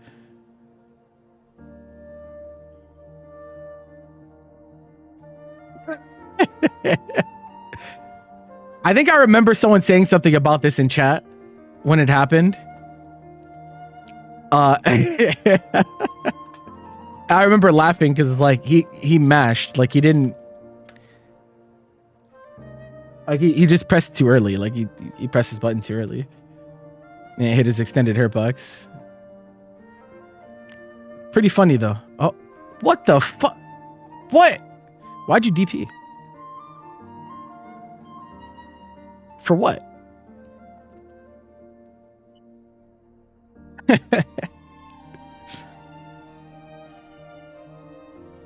You're winning, bro. You don't have to take big risks. We're chilling. Chilling. Yep, back to this shit again. He didn't need to spot dodge. He took a punish there. That's really funny. Yeah, Aki playing kind of nervous. I feel like they're dropping a lot of stuff.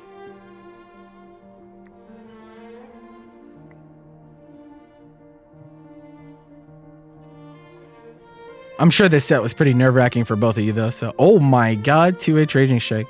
Okay. Yep, watch your legs. You're walking back. Yeah, be careful when you choose to... Like, walking back is a chop, right? And I say that as a back walker. I love walking back.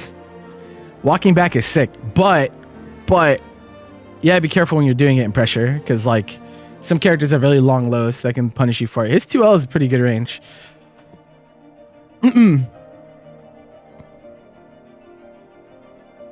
Not every character can hit you with 2L from there, but he can.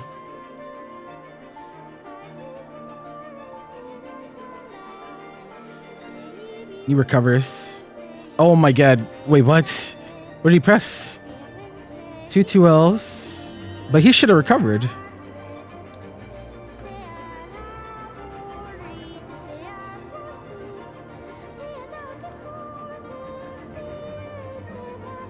No, he actually just didn't. Oh. I guess that second one was one too many. Tough. Alas. Oh, he pressed sweep. Yeah. Yeah, you gotta move your character more. Yeah, move your character more. Like, the thing about dynamics in matchups like Vayne is that, like, yes, you don't want to jump because of the reward that he gets on 2H, but you can use that against him too, right?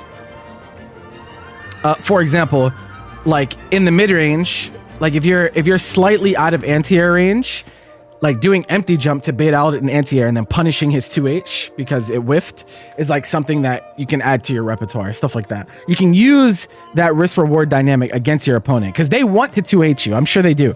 Everyone wants to 2H Charlotta, especially Vayne. He does so much damage, bro. Anti-airing's kind of this game's MO. But like just because he's a strong anti-air doesn't mean that it turns off jump from you, right? When an opponent has a good answer to something that we do, our first response shouldn't be, I'm just never going to do X thing again.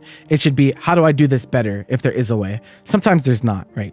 There's very, very like slim situations where like sometimes you do have to turn off certain options because the counter is just that strong.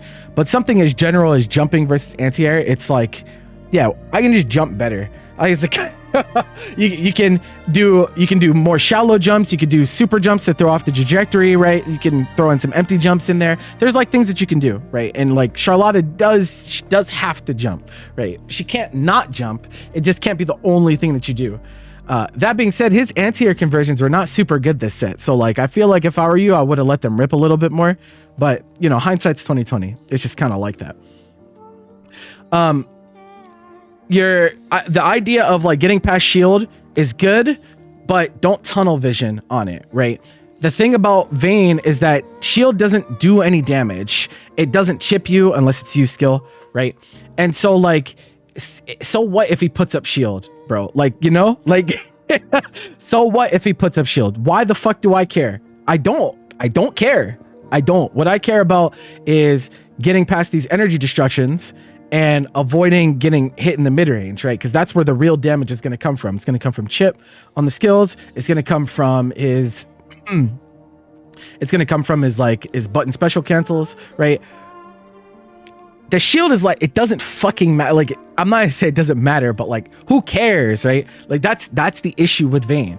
It's like, that's the issue with Vayne, is that like, shield, what it does can be good, but like, you can ignore it. Like you can ignore it in a lot of situations. You just like, okay, whatever, bro. Like, I don't really care. The issue though is that like if you decide to stay full screen against shield, right, you can't win the game that way, right? Like Charlotta in particular cannot win the game that way because you can't really deal chip, right? You can't do any damage from back there. Your character just doesn't do that. But that's why I was saying, like, you need to move your character better, right? Just be willing to close the distance by walking. Yeah, you might walk yourself on type of shield, but does that really matter if you weren't going to press a button anyway? That's the thing you have to ask yourself, right? The shield only matters specifically if you're going to press something. If you're not pressing anything, then the shield, it literally means nothing, right? So if your goal is to close the distance and you know, close the gap between you and your opponent, who cares if the shield's on top of you? Who cares? That only matters if you're going to mash. It only matters specifically if you're going to mash a button. It's not going to stop you from DPing him because your DP is multi-hit. So, like, does it really matter that much? Probably not. Like, it's probably doesn't matter all that much. Yeah, 6 excelling, it's good, but only in that range. Like, when you see them do button into shield on block, like, yeah, like, you can 6XL past it, but you can't always, right? And that's kind of the trap. Just like you can bait him into anti-airing you or trying to anti-air you and punish the attempt. He on the other hand could be like, okay, well, I know you want to get past shield, so he could create situations where it's like, okay, I'm gonna make it really awkward for you to try to get past shield. If you wanted 6XL, if you wanted U-ball, you can't really do those things in that range, right?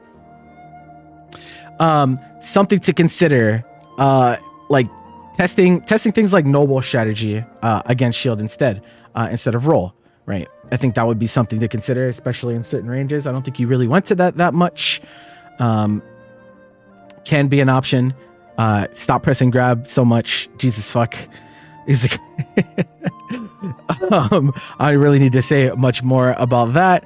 What else happened this set? Answering like spot dodge roll RPS is definitely like something you're gonna have to, like, there's some players that just use those tools way more than others, so you just want to be mindful, right? But usually it's pretty easy to tell, like, if someone is a roller or a spot dodger. It's just a matter of choosing the right option to deal with it afterwards, and Aki is one of those. So yeah, try things in game, like I talked about before, like the wild beat thing. Like, that was literally the first thing that came to mind was, okay, button into wild beat, can you roll it? And we found out, yeah, you can roll it. So imagine if you would have figured that out during the set, how much easier it would have been for you, right? Instead of thinking, okay, I'm just gonna let him do it. Imagine if you thought, okay, what if I can do this against it, right? Then that's a whole weight off your shoulders. Now he has to worry about doing button into wild beat in the mid-range, which is a big deal for a character like Vayne. It's a big deal for a lot of characters. A lot of characters have like specials that are roll prone in the mid-range, right? And so that can go a long way if you're willing to test them on it. You have a nasty habit. Not only do you usually U-ball from full screen, but usually when people push themselves out on strings, when you're cornered, you like to do stuff like noble strategy, and that gets you in some trouble, especially as it's punishable. Hands would be a little bit better because at least that's like plus on block if you're gonna challenge. But I think like you should be comfortable playing defense a little bit longer, and that's the thing about Charlotte is you're gonna have to play some defense, right? You're gonna have to. In certain cases, like there's just no real getting around it. So like, don't panic though, because like characters are not like Vayne's not mixing you. That's right. He's not mixing you. The best mix he has to offer is strike throw, right? Which is a mix up, but like it's not that scary. We can take some throws. Okay. That's all right. We're not really worried about that. It's okay. we're not really all about that. What Vayne's biggest damage comes from being in response to your actions, right? His biggest damage comes from anti-airing and from doing preemptive button to stuff and approach, like him doing far M into wild beat, and then like now you take a shit ton of damage, right? That's where most of his damage comes from. If you're willing to be more patient on defense, it's actually really hard for him to deal damage to you. Because if you're willing to spot dodge the energy destructions, if you're willing to take throw, right, then the damage is not that high. Like it's just he's nickel and diming you. That's really what it is, right? The exception to the rule would be like you shield stuff. Like I'm sure he can get a little funky with that, but like he only pressed it like once or twice this set, so it's really not that big of a deal. We didn't see any like you wild beat conversions like mid screen either, so I don't know. I both of you played pretty nervous this set. So I don't want to harp on those things too much, but it was pretty funny. It's pretty funny set. Pretty funny set.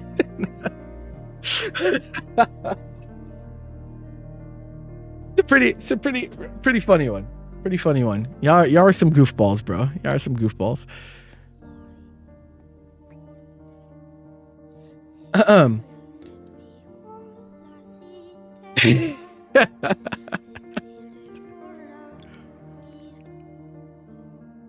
Goofball, bro. Oh yeah, the clashes were actually cursed. Yeah. That was ugly. Okay, last one of the day. We have Travoni and So Cute Boss. Okay. Oh man, inputs are on, bro. It's over. He's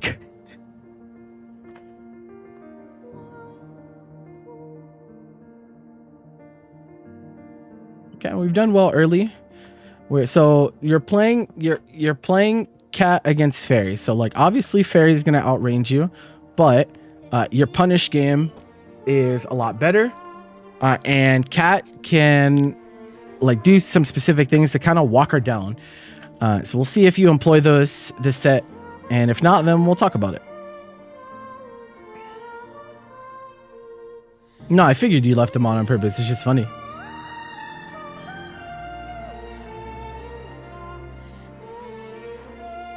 Okay, all right, already a big thing, right?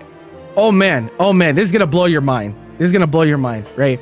Okay, did you guys know that one of the reasons that people have such a hard time against zoners is because you always back tech? Did you know? Did you know that you don't have to back tech? Did you know that you don't have to back tech, especially against zoners? Oh man, it's so crazy because like in most matchups that are non-zoner, back tech is so good, right? It's so good because the only media that they can get is 6XL, right? And then they have to play the RPS game of like, are you going to DP on wake up or this or that? But against zoners, do you really want to back tech and give them the space? Ask yourself that, right? Most people autopilot to always back tech. If you don't back tech, then you're closer to them post knockdown, right? And so they don't have as much space to get their zoning pattern going. Especially like here, where we're back at the corner, right? You back tech, that gives her time. Look at this. Imagine if you did it.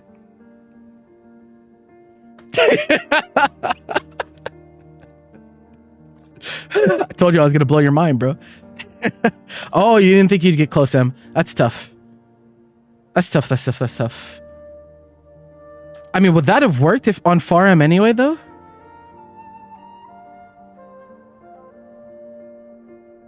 I don't know if would that have worked from there? I actually don't know. Seems a little iffy. I don't know if that works. I was like,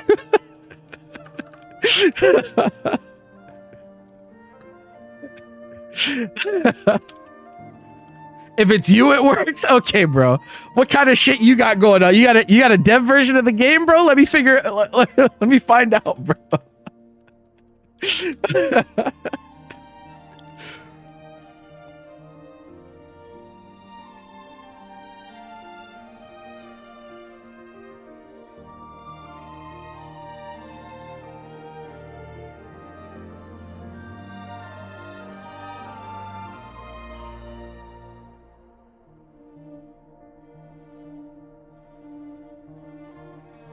You don't think it works? Okay. I was like, hold on. Let me check. I'm gonna peep something real quick. Let's see. What do I want to show? I know you guys can't see. I'll show you guys in 1 sec.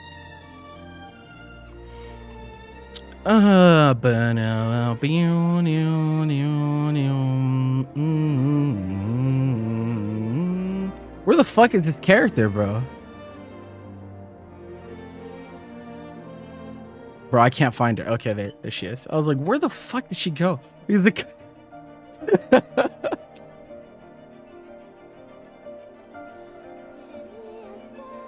All right, let's see. Recovery.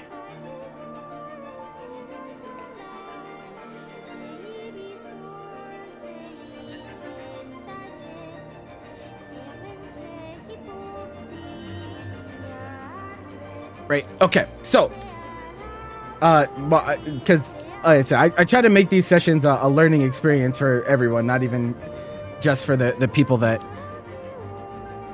are submitting. So yeah. So here, right, this is what it looks like on normal tech, right? This is what happens if you don't back tech.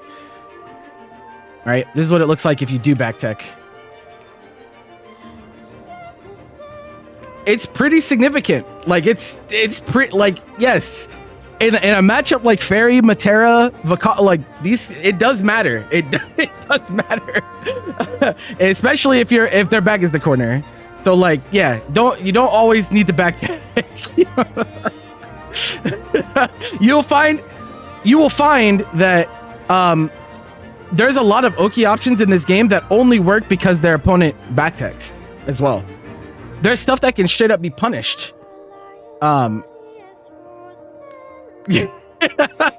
I'm telling you,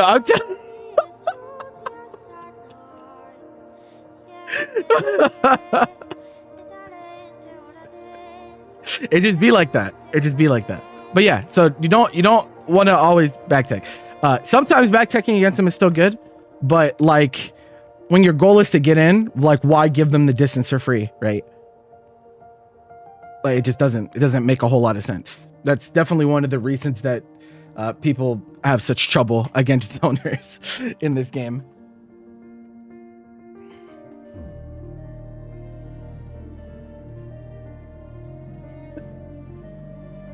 We're just testing their proximity guard, bro.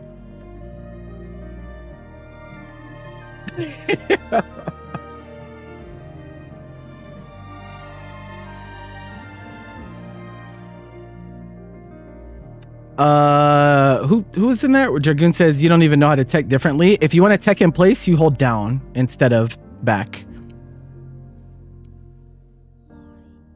Yeah. There's a weird rollback spike and you're testing if it fixes itself. Oh, I see. That's funny. Hey, testing proximity guard is valid. Brave counter, good. That's very important against Fairy. So you try to steal a turn here, post fireball. If you wanted to do that, just spend the H fireball. Because I mean, like, you're in a situation where this frame traps. Like, think about your best case scenario, right? Like, let's say you do button H fireball. If she gets hit by the frame trap, she dies, right? So not really a whole lot of reason from this close for you to press non-H fireball, because the reward for being right, like if she gets hit by this frame trap and gets hit by this fireball, she lives. She gets to play another situation. She gets hit by H, it's over. Plus, I mean, you're just gonna be plus anyway. Okay. We don't drop those. Yeah, no. Mixing up your text is actually really important. Period. In every matchup IMO. It's just that in a lot of matches, people autopilot to back tech because it just makes mid-screen Oki worse in a lot of situations, right? But there's very niche applications of both tech in place and no tech, but they don't want to talk about that, bro. They don't want to talk about how doing no tech sometimes can just completely fuck up some set play on certain characters, but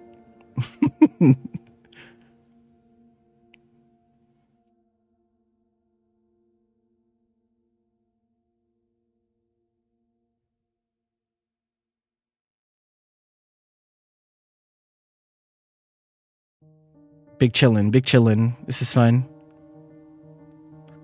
Main thing about zoners, but especially Fairy, is not creating the sense of urgency, right?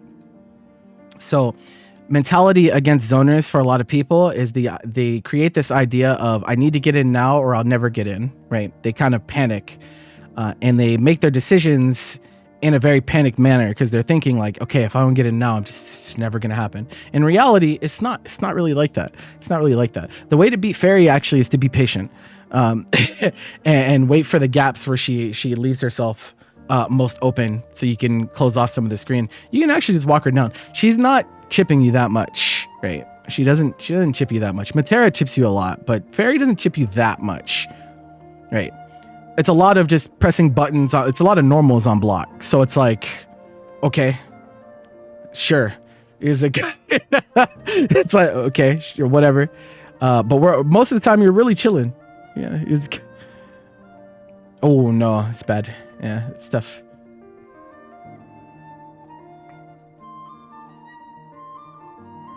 Imagine her whip did chip.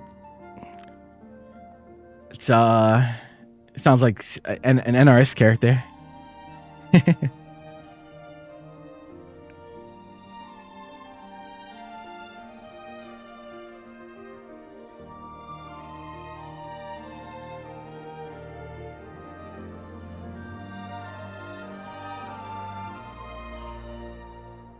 That's fine. So like this jump at like first glance, it might seem like, okay, you know, I jumped, I got anti-air, that was pretty bad. But in reality, it's like, okay, well, that's on cooldown, right? Anytime they spend H Beppo, I mean, it's on cooldown. She has a U skill. She wants to, like, if you want to send it again, right? She has to spend a U skill to anti-air you there again. So, you know, it's not always the worst, honestly. You do need to establish the jump threat against Fairy for sure, especially empty jump. Since her like 2H and whatnot is air blockable. Object permanence. Okay. Almost a disaster, but we're fine. Okay, against this, when you see fairies that do a lot of like button guest fenced, roll forward is quite good against it. If you're looking for it, the only issue is that there is a charge version, right? That will hit your recovery. That will hit the recovery of roll, but that's like a layer 2. But generally, like roll against guest fence is like the layer 1, right? If you're seeing them actually start it up. It's not a guessing game. It's not a pure guess like you think it is. It's like it's not like I said, they have to call that out, right? The onus is on them. They have to say like, okay, I want to deal with roll or spot dodge and explicitly press something that in normal situations isn't that good, right? Them doing button into the slow guest fence as like a normal option isn't all that good, right? So like they have to do it in reaction to something that you're doing, but that's fighting games. That's just like, you know, that's just the back and forth. It's like but you have to establish the guessing game first, right? Like you can't skip to layer 2 and layer 3 without establishing layer 1. What's up, Brass?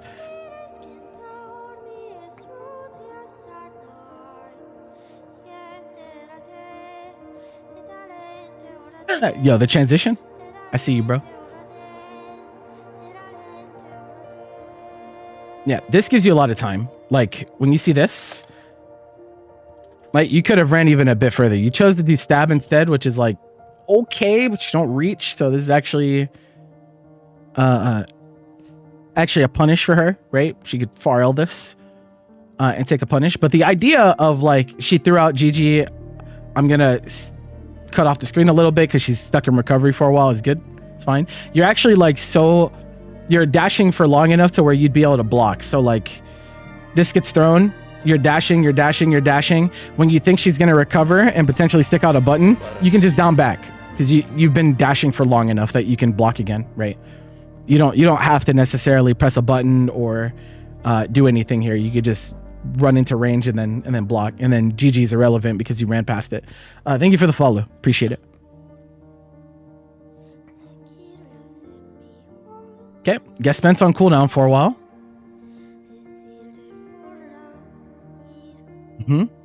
That was really good spacing on that 6XM. No. You maybe thought she was gonna brave counter immediately, but like, you finally got her where you wanted her, bro. You finally got her where you want it, bro. Use your buttons, bro, please.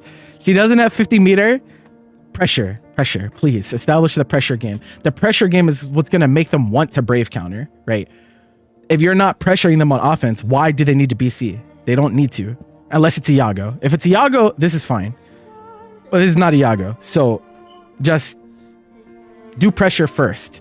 Then when you see when they're brave countering, okay, now it's time to hit you with the ultra secret technique that people still get hit by. Now Iago will brave counter on the first interaction, so like I wouldn't be mad for you calling out there. The problem is you give up a turn. You sacrifice a lot going for it, right? If it was lower risk, then it would be whatever. But like giving up your turn, right? Like you getting punished. Like this is bad. Like this is not great. Like you know, it's not a great situation to be in, because now you've lost your corner positioning, you've lost your pressure, you lost all of that just because you wanted to do a BC call out. It's like just close sell them, bro. Please. Just close sell them, bro. Nice jump. Okay. This is good. That is bad. I don't know what happened there. Again, going for BC. So Cute Boss is not showing you BC yet, but you're still doing BC callouts. Now we do it because you failed twice before. So like that's like that back and forth, right? It's like, oh, we went for BC twice. We went for BC bait twice and I didn't BC. So now I'm going to BC because I think they're not going to, you know, that's layers.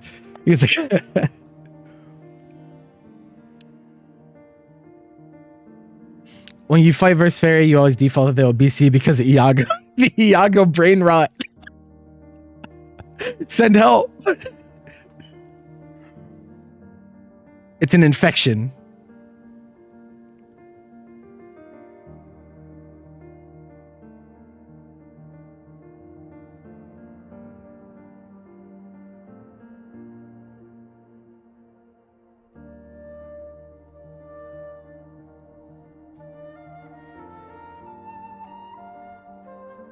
Okay, this is good spacing on their part.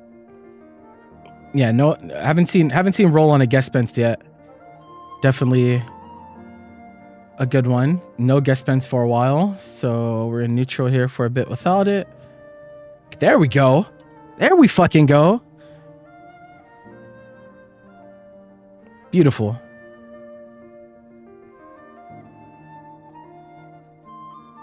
No, he doesn't. Yeah, it's... No, he's told us before he doesn't know a lot of frame data. He's a very feels-based player. Okay, spend the crystal, hard knockdown, striker throw, run it again. Okay. You could, if you want to guarantee the pressure, you could just safe jump this, right? You could do no escape setup or something, because she doesn't have a parry or anything. So you know you can't safe jab her if she has 50. If she decides to spend, but yeah, if you want to prevent that and guarantee your pressure more, you could just do the safe jump. Yeah, no, he's been very upfront about not knowing a whole lot of frame data. Pretty sure Jagalia has been too, so. They're definitely not the only players like that either. There's plenty of people like that play fighting games, so. It is what it is.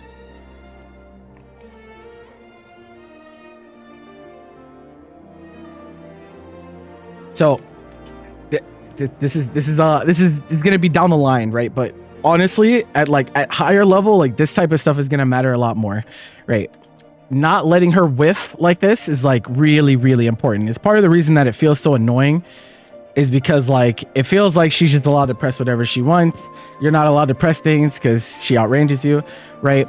But when she starts eating, when she does this, right? When she presses that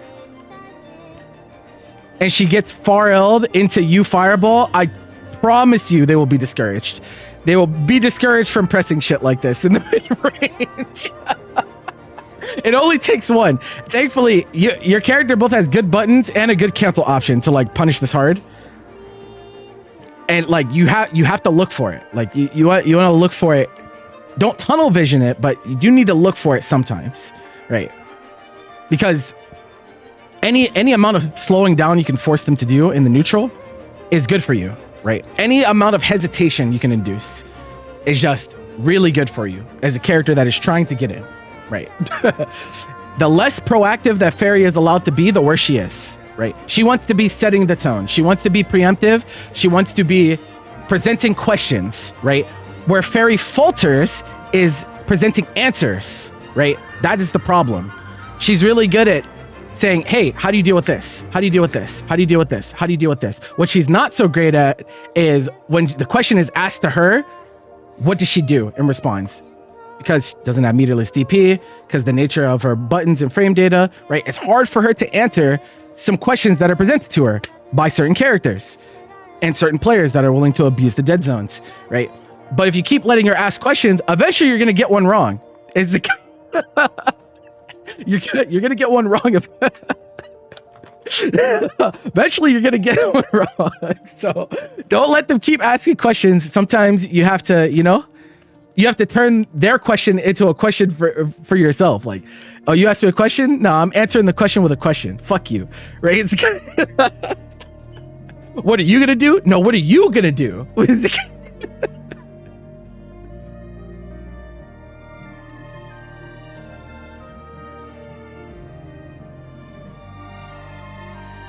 Chip point? Not yet. Not yet, though. You have time. Oh my god, you hit her. You can do it again, I think. I think you killed her. I'm not gonna lie. I think you killed her with another U fireball. This might be close, but is there a drawback to going for it? I don't think there is. I think she probably wouldn't recover to punish you in time if you did miss. Oh my god.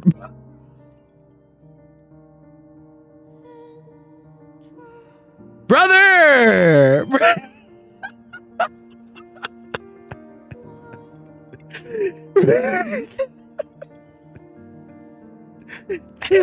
I might not say anything.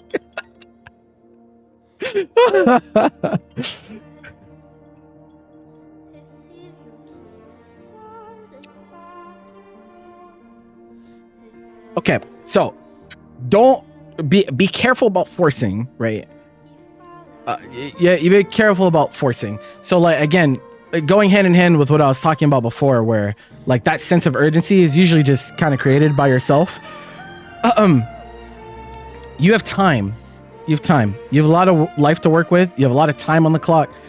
And ideally, like when we take engagements, we want to have resources because we can't like, there's like no real way for us to get like a good knockdown from back here, even if we do get a hit, right? And so like in this situation, when you get hit, right? You get hit here, I think. You get hit there, and then right? So it stuffs enchanted lands. Then you get hit trying to enchanted lands again. Then you get hit again. Okay, no, you got the roll this time. But these two right here is mostly what I'm talking about. I don't know if you're mashing. Let me look at your inputs. Actually, you say you did back M skill, and then okay, that's just weird. That almost looked like, bro, you stop me, I'm just gonna do it again, bro. Fighting game players, it just be like that. Mental state of either I die or you die. Which is it gonna be? But like, you don't have to take that risk, bro. You didn't have to take that risk there, like because you weren't on chip points, so it's like. And neither, I don't think she was either. So. Oh, that's tough. That's tough. This will happen sometimes. This will happen. Alas.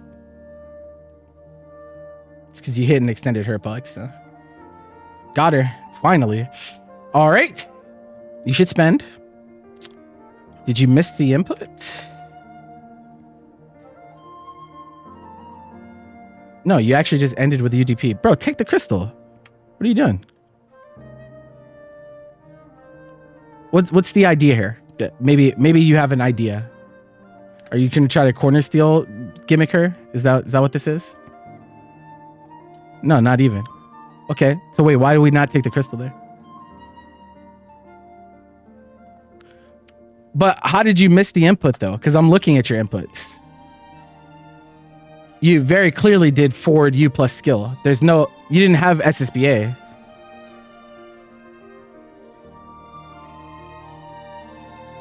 So I don't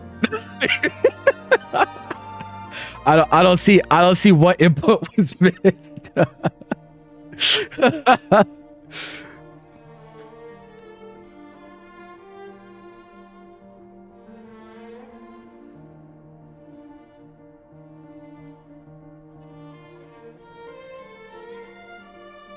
Yep. You got guard button checked at the end. Yeah, so main thing is I think you're actually too buttony. You're like a little bit too buttony in this matchup. In that a lot of your approaches this set were just like raw specials and raw U skills, which So Cute Boss was actually willing to just kind of sit there and spot dodge, so you spent your meter for nothing a lot of the time. So like your percentage on getting those wasn't very high. You had to walk her down, bro. Yeah, walk her down. Walk and block. It's a big part of fighting zoners. Literally just walking them down. Like, it might seem boring.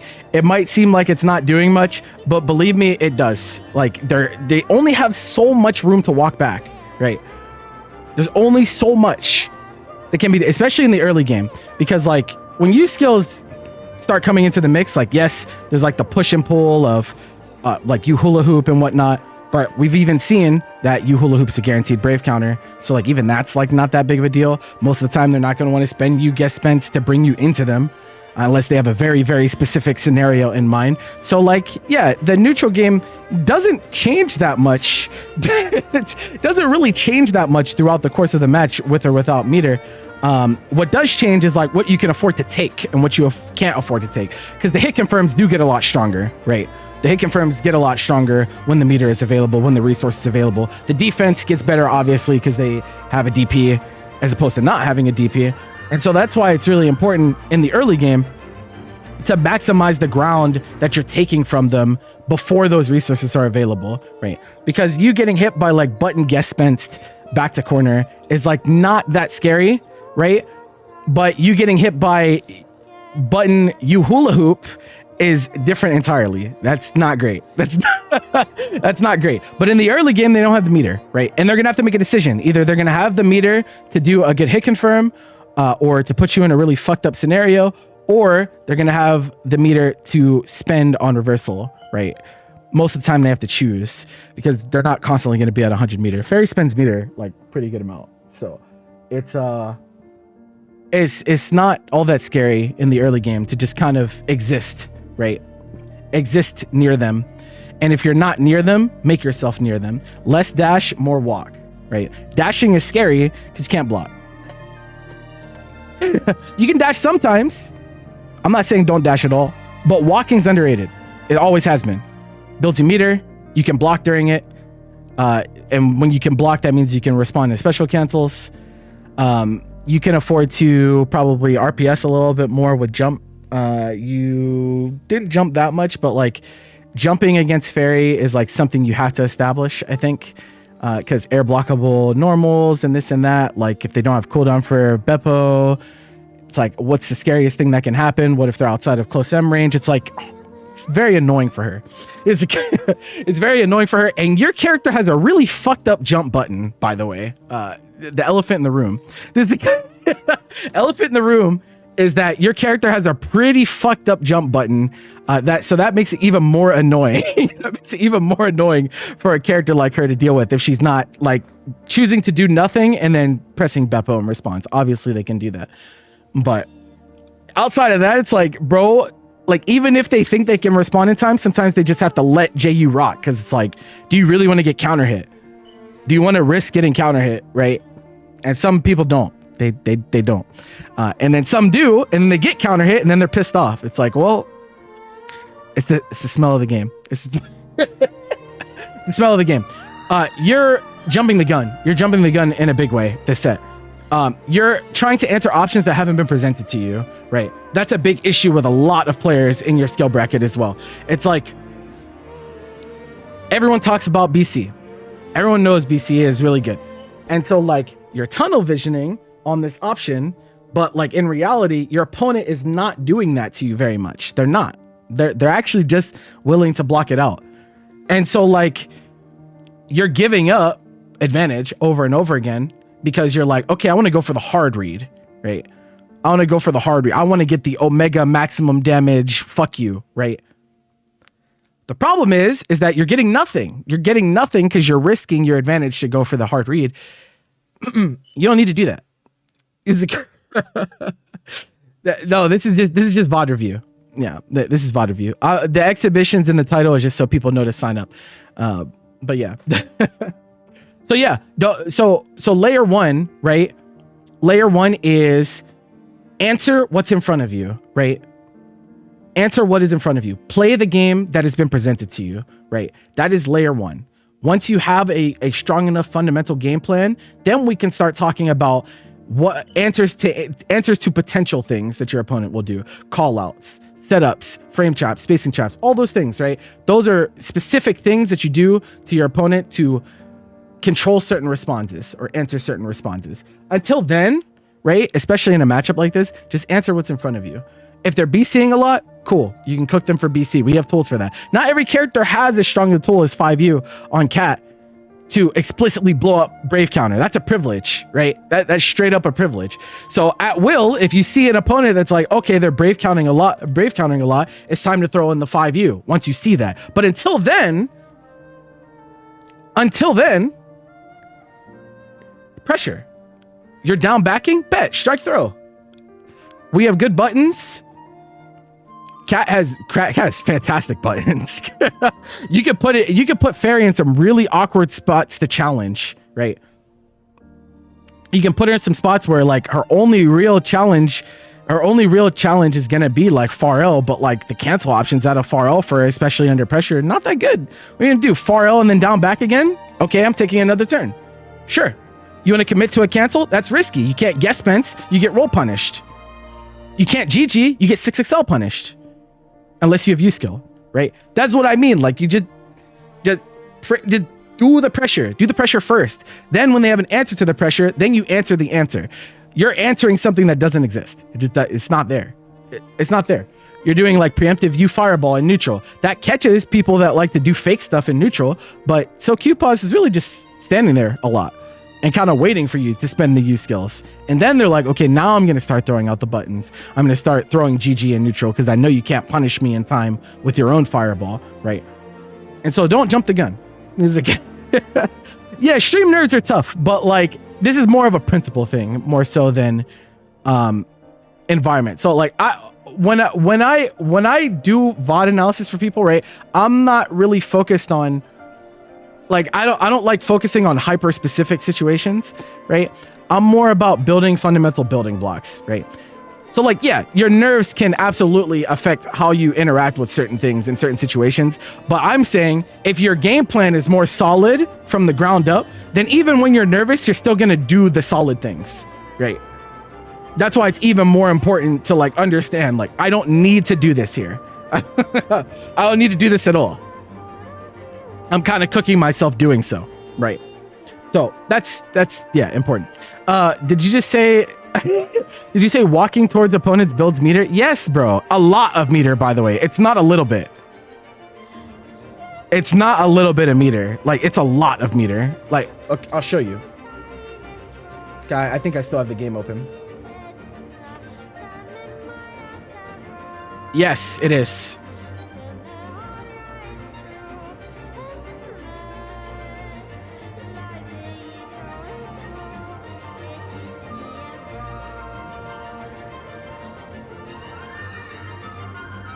Okay, this is walking, right?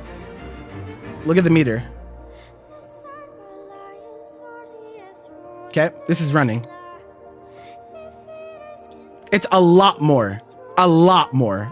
Like, walking is extremely good in this game. And that's why That's why. This is why almost every VOD analysis you will see me say to them, you should walk more. You should, especially if you're playing a resource incentive character, right? This matters. This matters a lot, especially if your character's relying on U skills and stuff like that. Like, it matters a shit ton. Walking's really good. So please walk more. It's just counterintuitive for people because they're like, I'm playing against a zoner. That means I want to be dashing. I want to be dashing because I want to get in as soon as possible. In reality, if you walk long enough, you will get the resource that might make getting in easier for you. And you can also still block. Whereas you can't block during your initial dash. That matters a shit ton. It's just how it is. You got to walk. You got to walk before you can run, right? That's what they say. That literally in this game, like, walk, please. Quite good. Okay.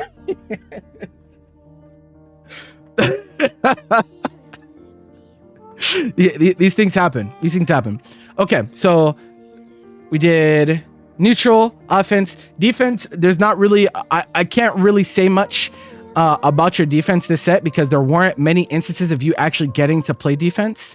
There weren't many instances of so cute bus like being able to set up like 50-50 or anything like that.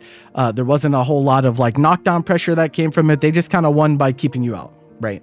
So I can't really speak upon how you play defense this set because you didn't really get to play defense. You lost from neutral and from your own offense in this set. There wasn't really much else. But perhaps in a future set, I can comment on defense. But there wasn't really much to speak of here. Just general things defense wise, right? Like resource management matters a lot. And not getting lazy, right? Not getting lazy. You choose an option on defense to answer a specific option, right? Do not be lazy. Do not say, hey man, I really just don't want to block, and so I'm gonna mash Brave counter. Do not do that, okay? Don't do that. It's dog shit.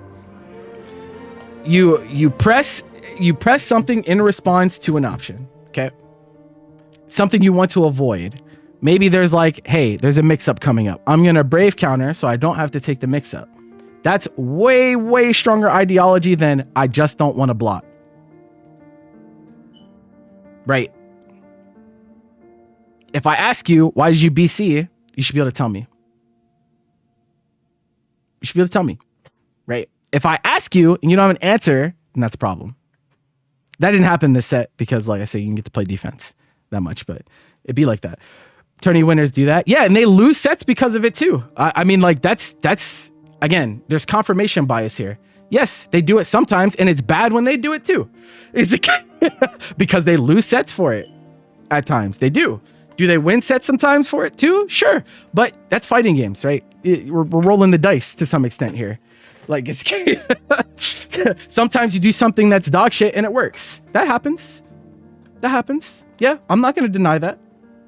Does that mean that you should default to that? No.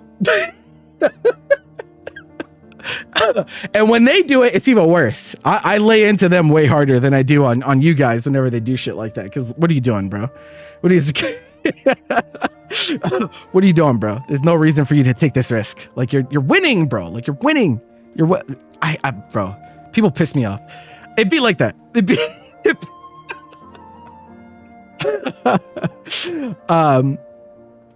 Fast fireball probably a little bit better, especially when you're like full screen. Like when you're full screen, it's a little bit better because like not a lot of buttons will actually reach you from fairy from all the way full screen. Like if you're here, like all of them will make contact, right? Pretty much all of the mid-range buttons that she chooses. But if you're all the way full screen, not everything makes contact, and so that's important. You can kind of manipulate that to an extent, right? Like in the neutral game, like I was saying, like sometimes you need to look for those whiff punishes. Now those whiff punishes only matter in a lot of cases if you have the resource, right? Like if you don't have U fireball, yeah, you can far light their button, but like you're gonna get a little bit of damage, but it's not gonna really change your game state that much. When you do have the resource, on the other hand, different story, right?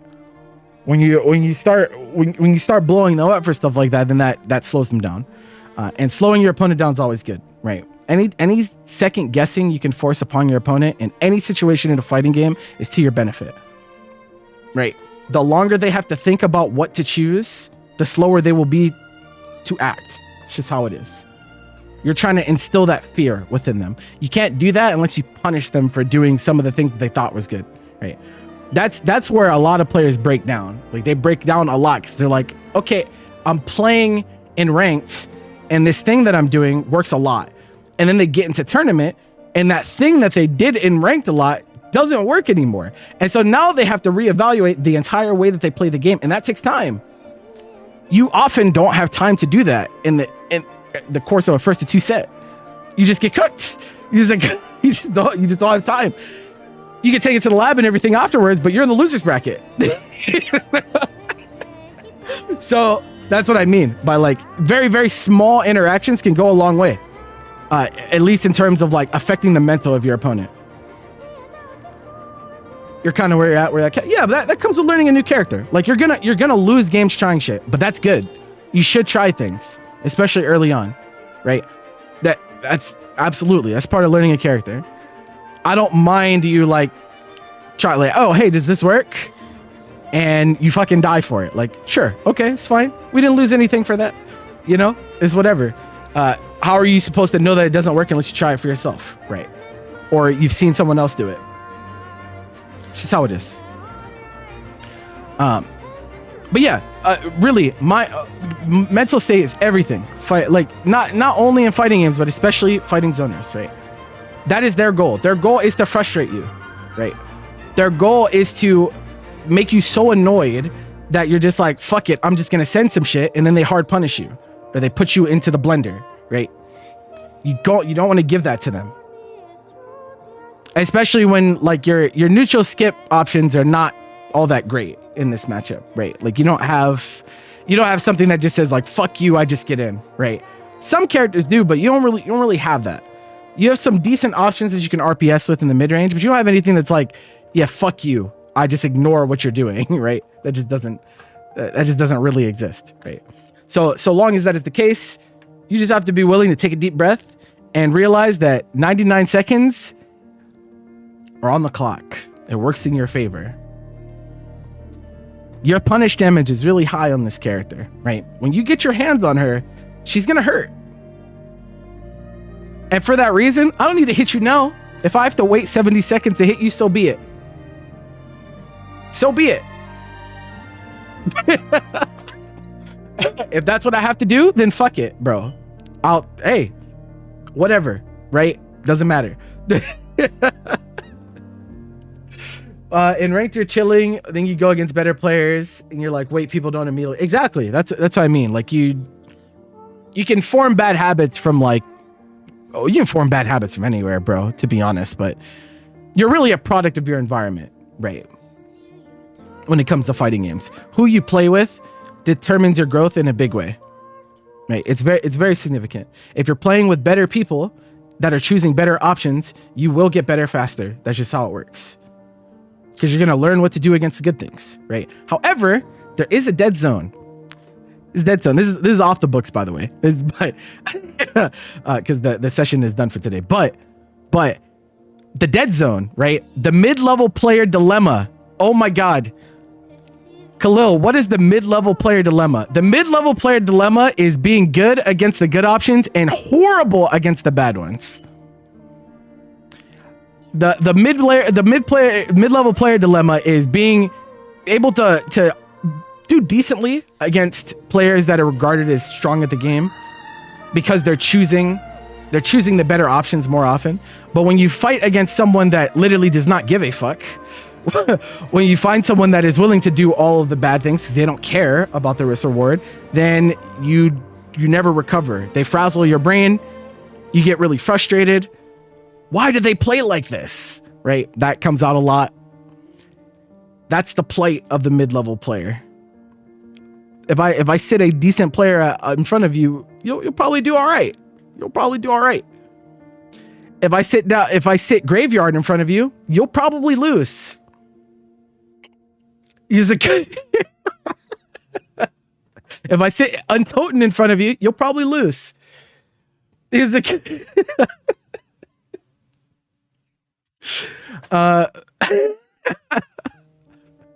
The people that always wake up mash no matter what. But that's the thing. Like, those types of players are important, right? When you play in a tournament, the range of experience, that you're going to run into is very vast, right? And so you as a player need to be able to adapt to the skill level of your opponent, right? You need to be able to notice, okay, this guy is literally just mashing, so I'm just going to do the meaty 80 times in a row and not overthink, because that happens a lot too, right? You'll be like, yeah, I'm going to meaty them. I'm just going to do the meaty, right? And you hit them 5 times in a row. And then that 6th time that you knock them down, you're like, you know what? I hit them 5 times. Surely they're just going to hold this and I can do something else. And then they mash the 6th time and then you're pissed off. Who's the idiot there?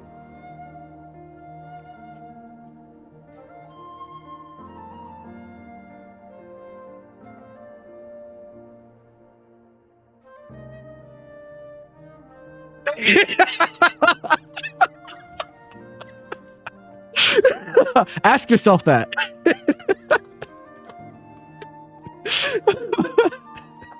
You still remember Enochi asking what the hell was wrong with you because you did T2H on Wake Up against him with bacon? That sounds funny as hell. But yeah, that the principle of the matter is, like, again, you have to play what's in front of you. That's what I mean by, like, not jumping the gun. Like, if someone shows you a pattern and they're doing it over and over and over again, what the fuck do you look like covering any other option until they present the other option? They could have 20 different things that they could do, but if they're only showing you one, then why are we not covering just that one? What's the problem? You know, that's just how it is. That's tournament mentality. You have to, in tournament especially, you have to be willing to just be like, okay, I'm just going to cook you for this. Because that hard read that you go for, because you think on the magical 130-second situation, they're going to do something that they've never done before, right? That will lose you sets. Going for that shit when you could have just did the thing that was working the whole time. It just doesn't make sense. And this honestly happens at, like, higher level too. Like, the funniest shit is, like, Insurgent, right? Insurgent is really funny because he's really good at the game and he pisses other players off because he's always fuzzy mashing. And we know this. We know this nigga's always fuzzy mashing. We know this. But when they get into sets against him, they always try to do some extra shit and they get fuzzy mashed on and they're like, this nigga's always fuzzy mashing. Like, yes, we know that. Why are you not cooking him for that? If you know that he's fuzzy mashing, then why are you getting hit by it? This doesn't make any fucking sense. If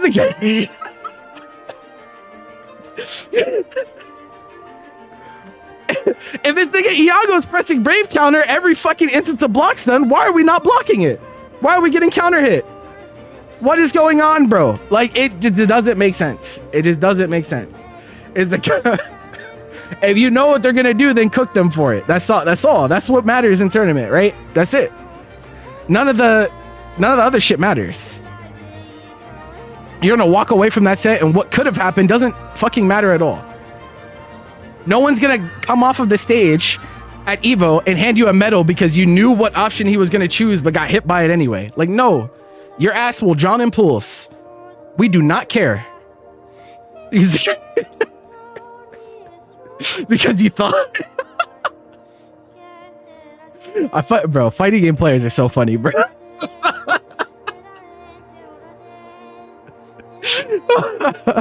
It just be like that sometimes. But yeah, that's the end of this week's analysis session. Again, if you're subbed on Twitch, you can get 1 VOD reviewed by me per week. Exclamation point analysis in the chat to drop your replay in there.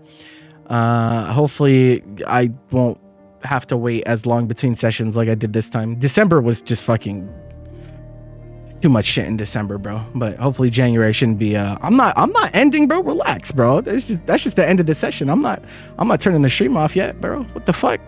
Dude trying to get rid of me. The fuck? Yo, relax. Relax, man. I still got like hour and a half in me, bro. Like, I do want to tell y'all about some stuff that is coming up. First, Obviously, Paragon Line is tonight for you NA players. You can sign up here if you want to play in ladder tonight. That's 7 p.m. Eastern. This is also the first week that we're doing after hours. This will be kind of very, very informal. This is going to be like super informal. I'm literally just going to hop into a VC and we're just going to have people do run backs from Paragon Line. If people want to run beef sets, if they want to do money matches or this or that, we're just going to fuck around, bro. We're just like trying to keep this real informal and, you know, just fun, you know. So that'll be tonight after Paragon is done. And then tomorrow we have the formal exhibition series. That's at 1 p.m. Eastern. You can sign up for that using the exhibition command in chat. Okay, so lot of Grand Blue. A lot of Grand Blue for y'all this weekend. Yeah, the reason that I even wanted to do the after hours thing is because I felt bad because after Fifth War, I had to run another tournament. I had to run Street Fighter that night, so we didn't get to do like the post-war nonsense where people were just like playing sets and shit. So I was like, okay, well, what if we took that energy and we brought it we brought it to, you know, after events are over? Because people always have shit to say every Paragon Line. If you're ever in chat, people always got shit to say. Okay, you're talking shit in chat, run it, bro. The fuck? Niggas hating from the bleachers, bro. Run that shit, bro.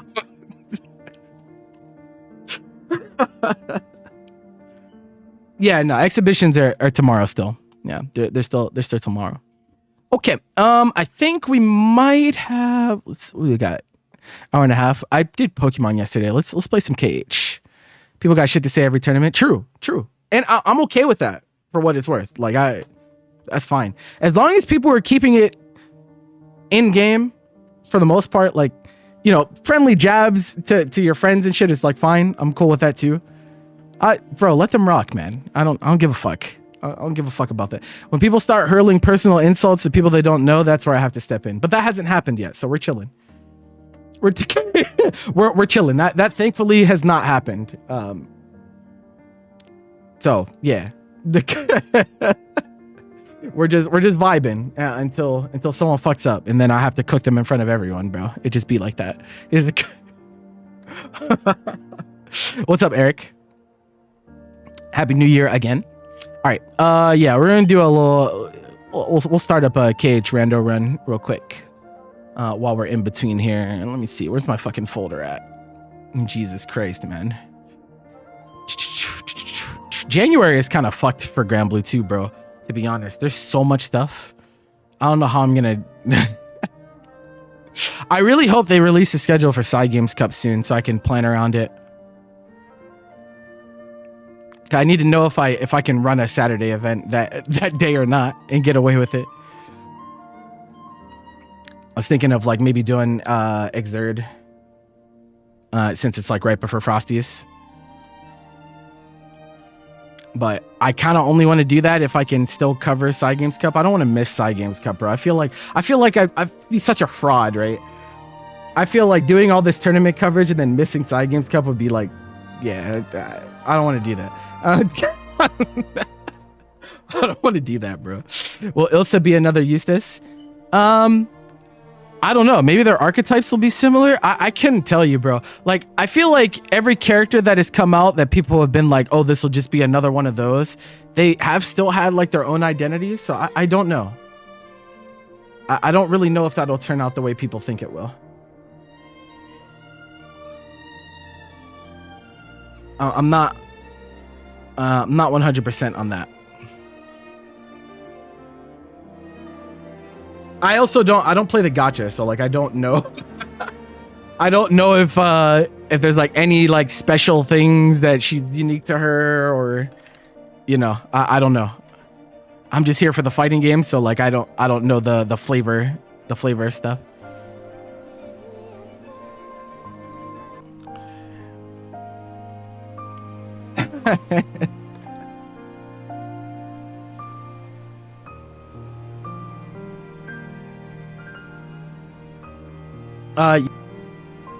You play where? What do you mean? In like after hours? Raz, is that what you're asking? I'm not sure which one you're talking about. Went over a lot of stuff. All right, so we have...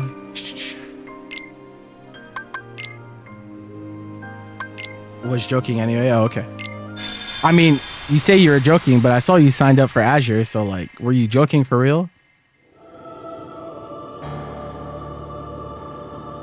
Do you laugh to yourself when you do these things, bro? Like you just like, I'm gonna make the same joke 80 times in a row. He's like,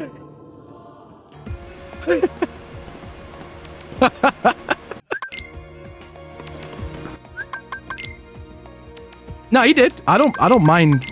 I don't mind international signing up for Azure. The only issue will be like, we obviously have to find someone that doesn't have bad connection with you, but I don't mind.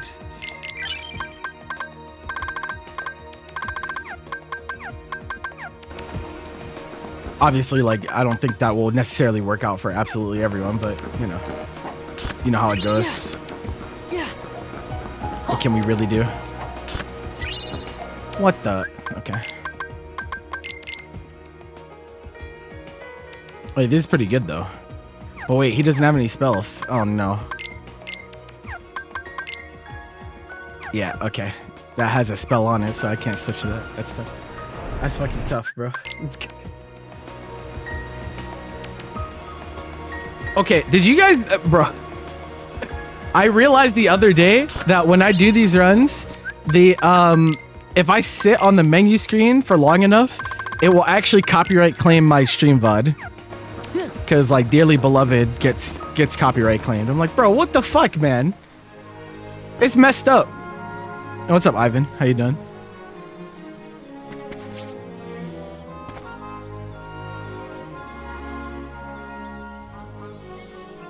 Oh, you know what? I didn't load the shit. Before I do this. Before Fukuhara delays, set your own input. Yeah, no, setting your own input delay is just a really nice option to have for any game. Bro, when I tell you, I was like, bro, are you serious? I'm like, bro, what the fuck, man?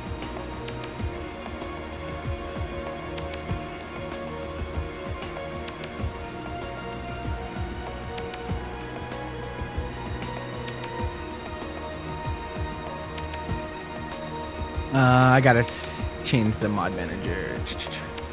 Okay. Hint loading. I moved all of my randomizer stuff into a different folders, so it like kind of freaked out at first. So that's why things are a little okay. That should be good now. It really didn't like me swapping folders at first. They were not feeling that.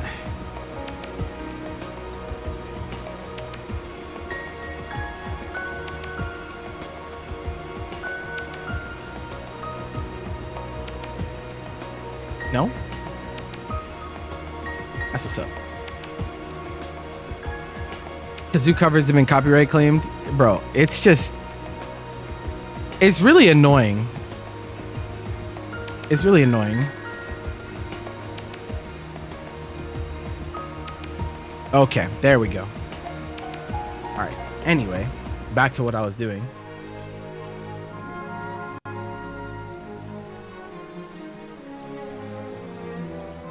All right. Visit Winnie the Pooh. Up the menuing skill. This is such horrible bait, bro. Yeah. This is such horrible bait. 2 HP ups. Okay. So this is a daily the randomizer for this. Actually, there's like a daily seed you can download every day. This is the one that was on New Year's Day. I think they told us the one thing that is annoying about this seed is drive leveling is vanilla. I already know I'm gonna lose my mind, bro, because the vanilla drive leveling is so dog shit. It's so bad. I already know that's gonna piss me off.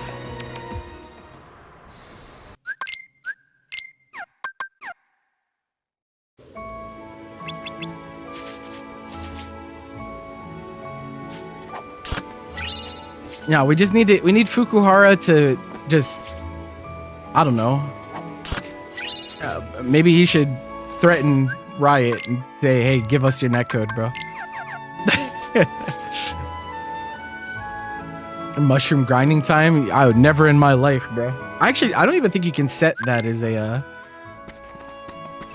I don't think you can set that as like an option. Oh, did we start with the money pouch? We must have, because you have 5,000. True. All right, that means we can buy a better weapon for them.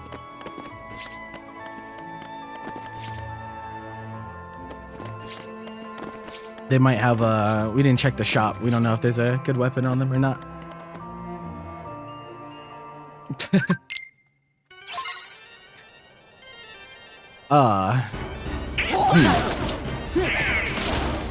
This is vanilla, isn't it? This seed does have enemy and boss rando on it, but I think we actually just rolled dust. Oh, okay. These definitely aren't supposed to be here, so we know that it's working.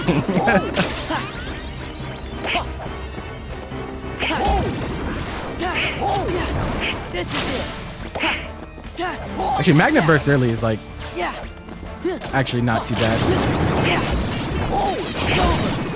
Especially because, bro, last run we did, my magic stat was so dog shit, bro. I don't think it's gonna be that way this time. We actually have more magic than strength.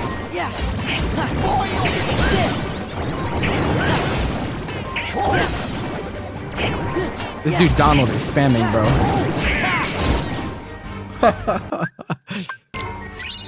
Ah, magnet.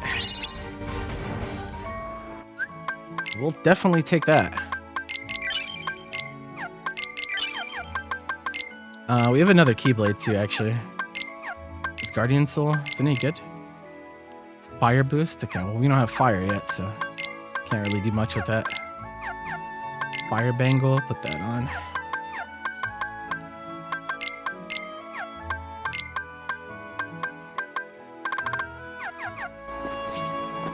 Combo Master. Good. There's an option. Bro, what holy power boosts? I think we found like 3 already. They're trying to make our strength like last run. We had like 200 strength at the end of last run. It was actually absurd. 6 defense is huge, actually.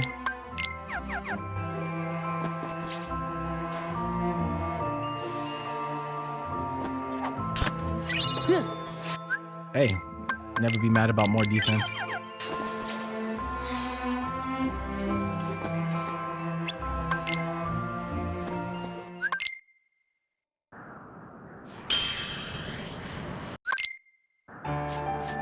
Go and fuck up with the Mighty Pete over here. All the magic. They don't have the cool chest option on the daily seed, unfortunately. I think I might be able to add it afterwards, though. Maybe I'll do that in the future.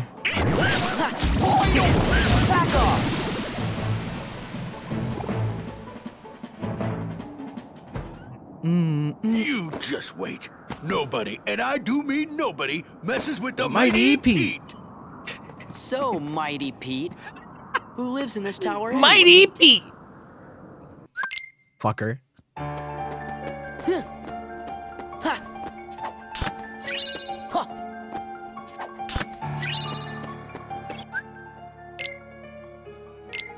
I mean, form boost, but no forms yet, so we shall go up.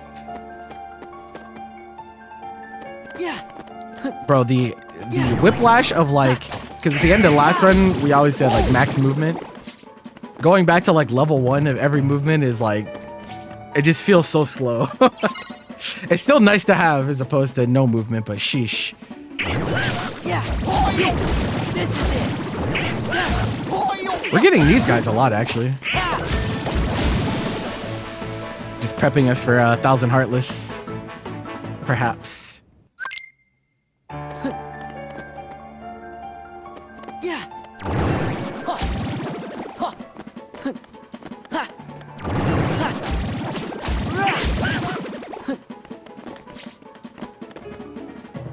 Hey, yo.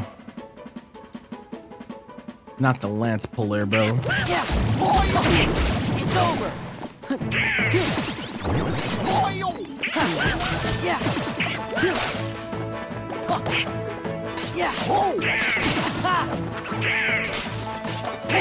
Yeah. Oh wow. I thought I only saw one, but they're actually just like perfectly stacked on top of each other. Him having the wrong outfit in the cutscenes is also really funny. It's like, you are not supposed to have this outfit yet, brother.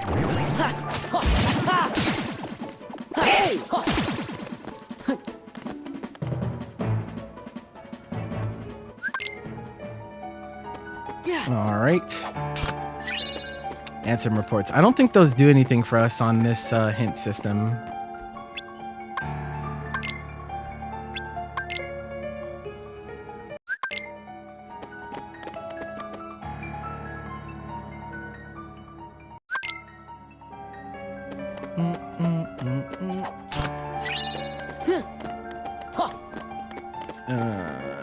Okay.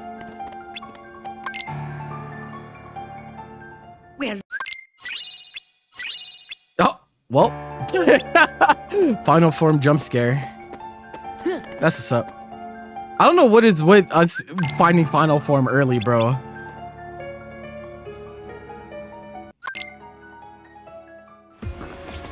Alright. We're gonna go to Disney Castle.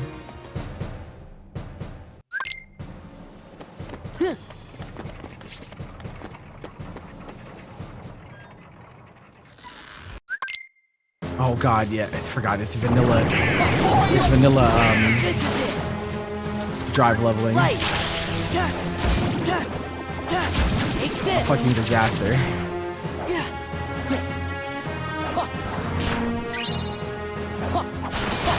Yeah, this is it. Yeah.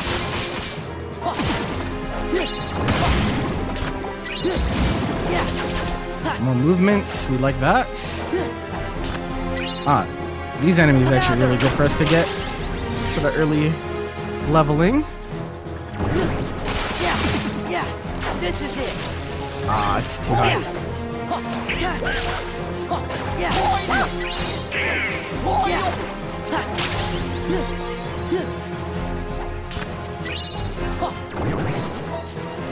Gather.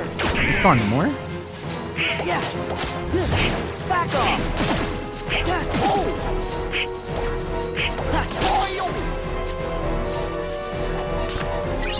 I don't know if we need puzzle pieces or not. I guess I'll just grab them.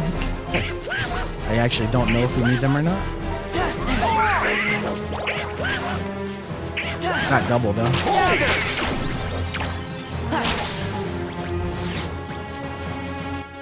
You know what? We can actually get used to all of these drive. Oh, we got torn pages? Where do we get torn pages from? I don't know. Okay, I don't remember where we got those from. Let's go. Gather. It's over. Was it in a chest? Okay. I don't know how I didn't notice that.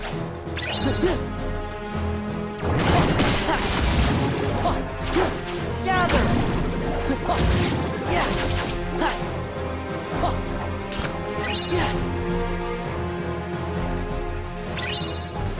Okay. Just because I don't want the game to crash, we're gonna go back.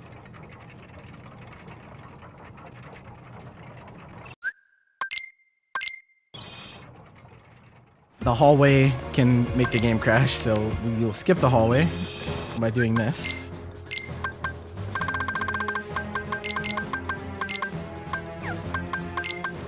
Also gives us our drive back, which is nice. Is the shop here? It is not.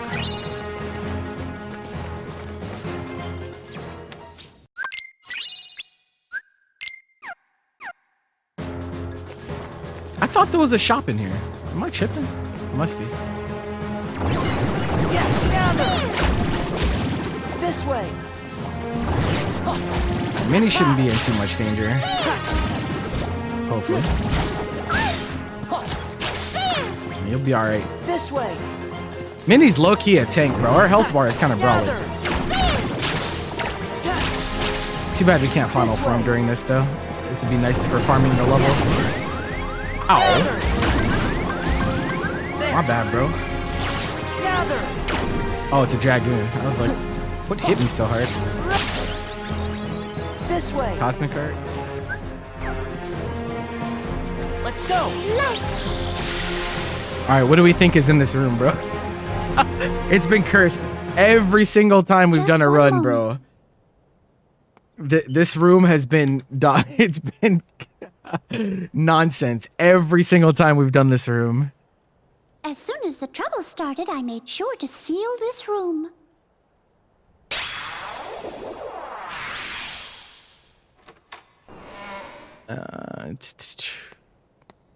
Okay. Now then, That's all fine. shall we? So I have those taken care of. I need one commentator for 2xKO. I gotta send a DM later. Oh, bro. Okay. This is worse, bro. This is worse. This is actually worse. Bro, what is this? This fuck-ass room, bro.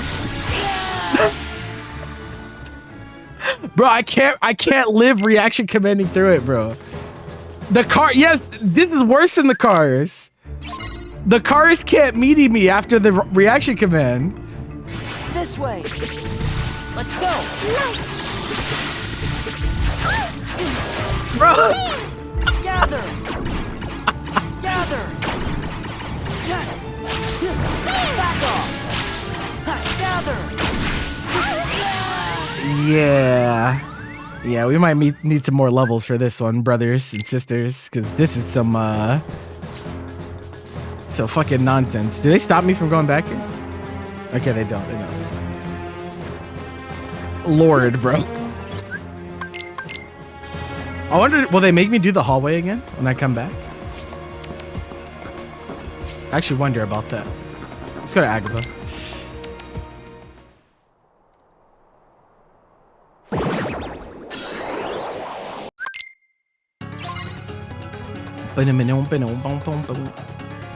Oh, these are the timeless river heartless.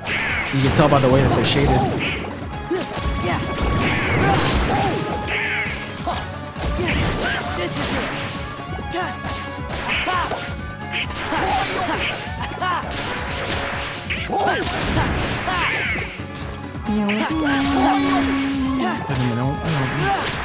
I gotta make sure to go to the shop after this. I'm just farming XP right now, really. Yeah.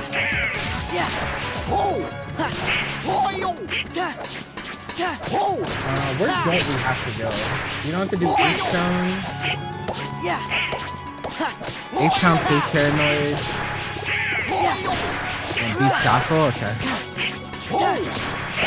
I think we will actually go to Paranoids and H-Town will probably go to, just because there are some chests, some easy chests that we can get. Alright, let's see if there's any good things to buy for them. 13 strength plus protect is really good, actually, for Goofy. This is Goofy Bash, though. Okay. Goofy NATO. Oh, it's only 5 strength, though. Goofy NATO is pretty good, though.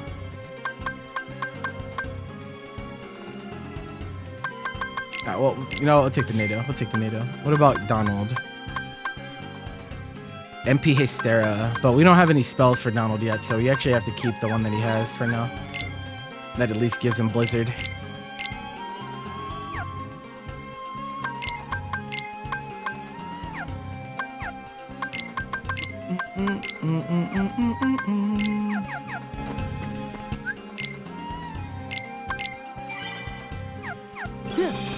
Alright, checks on level are only up until 50, so won't have to do that deep of digging. Armor slot, okay. That could come in handy.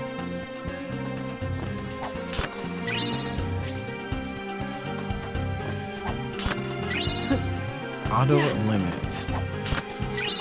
You know?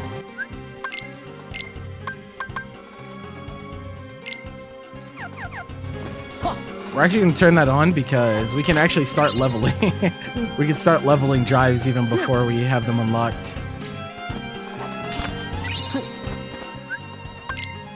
We're going to need that this run because it's going to take forever.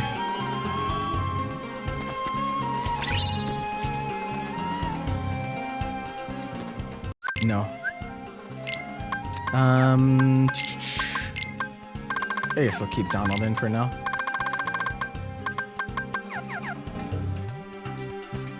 Yeah. Yeah. It's over. Take this.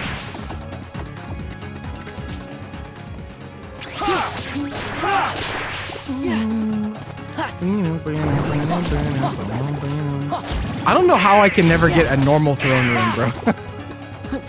It's like impressive how every single one of my throne rooms is cursed every run. Like, how is that possible?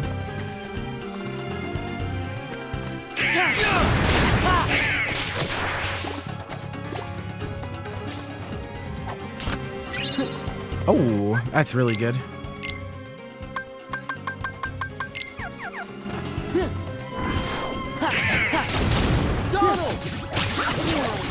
Ow. Yeah. Okay.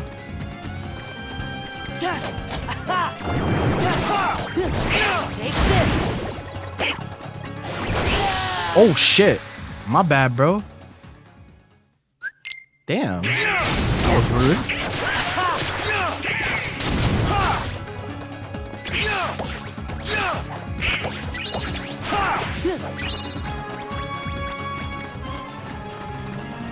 Gather.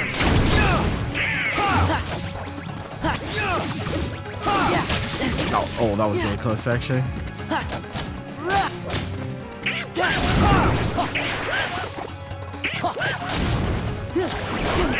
Give me strength. Light. Yeah, it's over. Well, that still counts towards limit leveling, so Yeah. we'll take that. Give me strength. Yeah. Back off.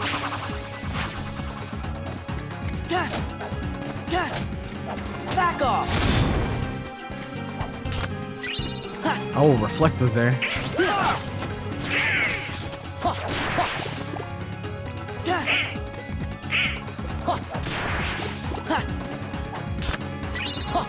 And Genie. Wow, Genie actually in Agrabah, huh? That's what's up. With that nobody? Oh, you mean the cube? The cube nobody? Yeah, that'd be annoying. That'd be annoying.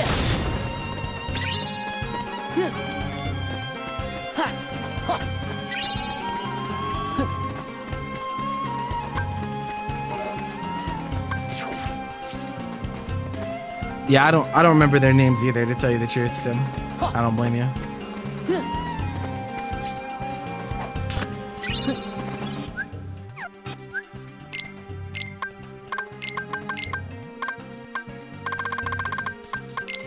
Alright, so we're up to 3 finishers. I'm gonna put reflect on square.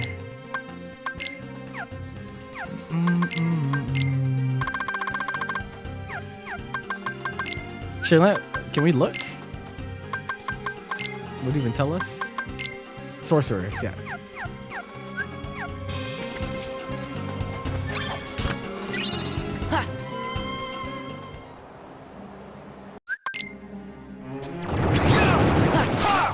This is an annoying one. Back off. Gather.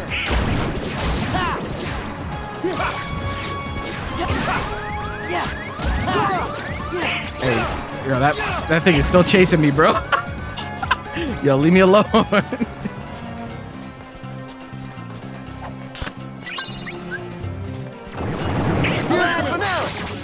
I'm back.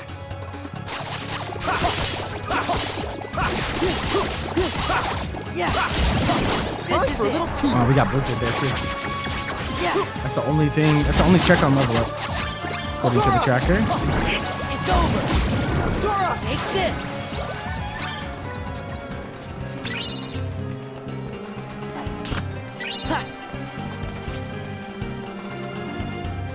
This room can get pretty iffy sometimes, but it should be okay. Gather.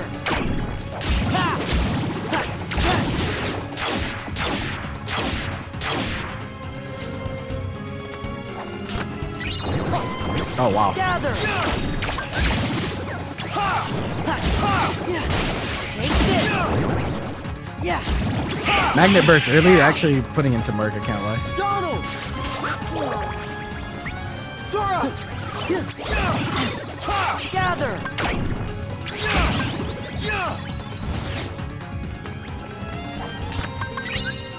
Okay. We don't have cure for now, so just put high potion there, I suppose. Where is...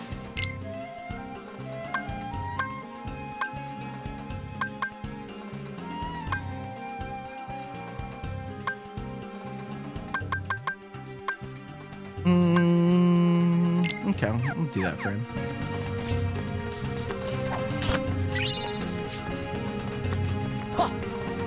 Yeah.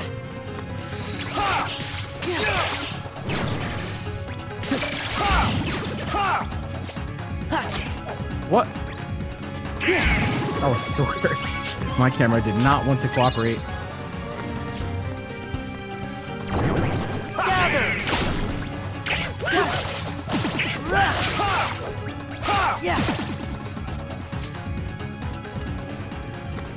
Just want the puzzle piece, bro.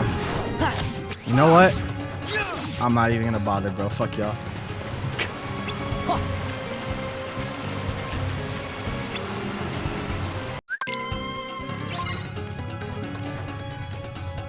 Oh, you know what? We can check the final keyblade. It might be better than what we're using. And if so, we can swap them because you have a third. I don't know what they were thinking on this mini game, bro. Another money pal. It's another 5K in the bank.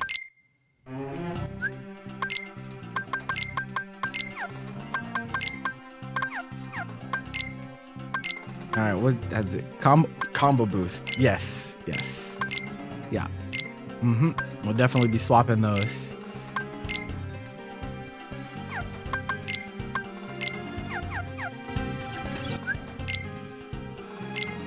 What do they call this thing? I think the alpha weapon. It's a recolored ultimate weapon.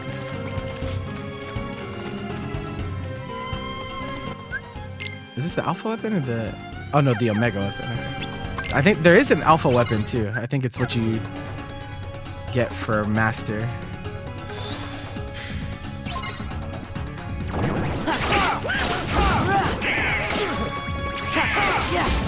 This thing has good reach on it too, which is also nice.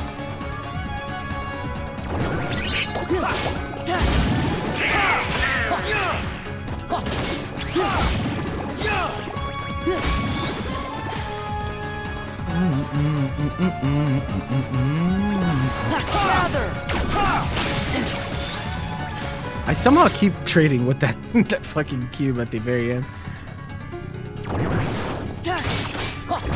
It's over.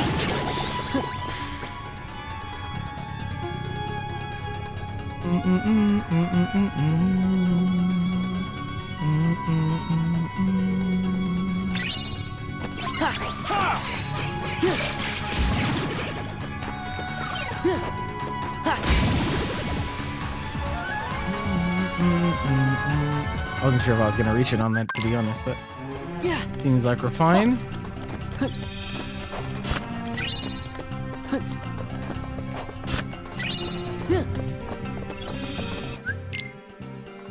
I'm definitely not doing that shit again. So.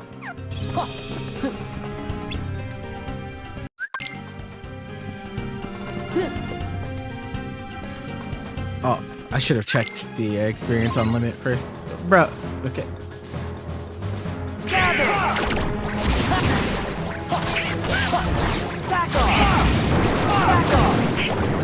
It'd actually kind of be nice to put into auto limit range.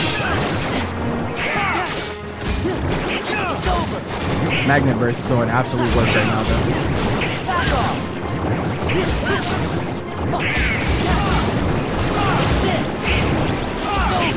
Shame we don't have wisdom. Let's go. I will take these on final though. Gather.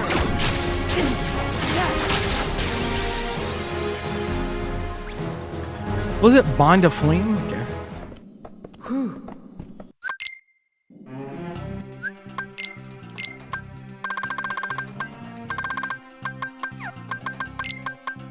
Alright. Bond of Flame.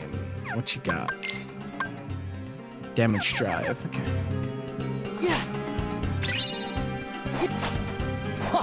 This isn't the only drive we have. We can only go up to level 2 anyway right now, so.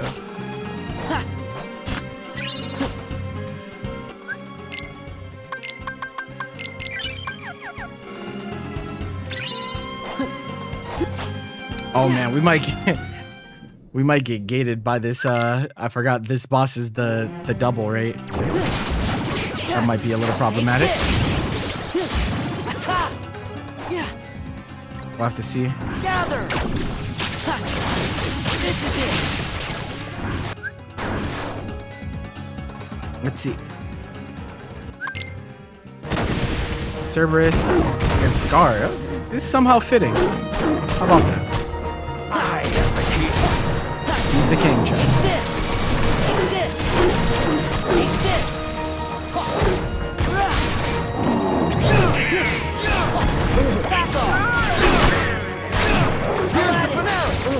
I'm back.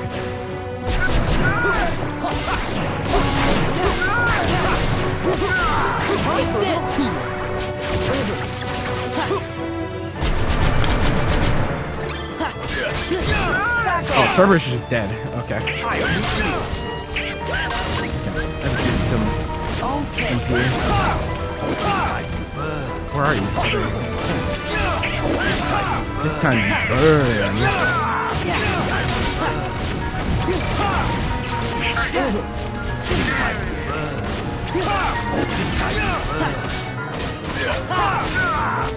My anger It's growing for far too long.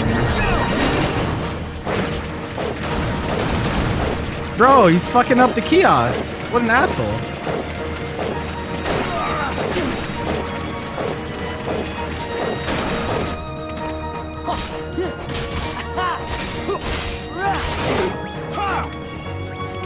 What?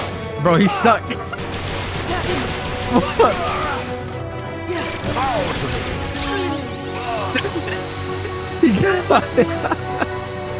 What was that, bro?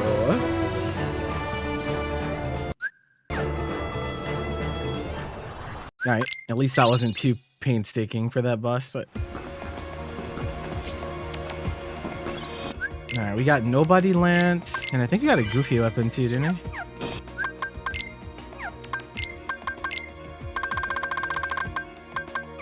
Yeah, okay.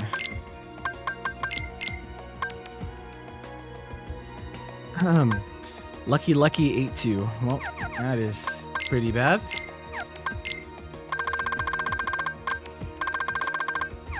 We did not get a Goofy weapon. We did get Torn Pages though, so we can go visit Piglet.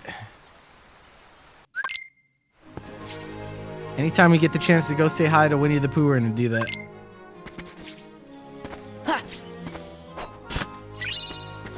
Oh, wisdom form. Go figure. Wish I would have had that before the last world. Yeah, a caustic record too. Oh, I can't check, I can't put Goofy's. I guess I can check it, I just can't equip it. Oh, it doesn't pop up until next round. Alright. Time for sped up Pooh minigames. Let's go.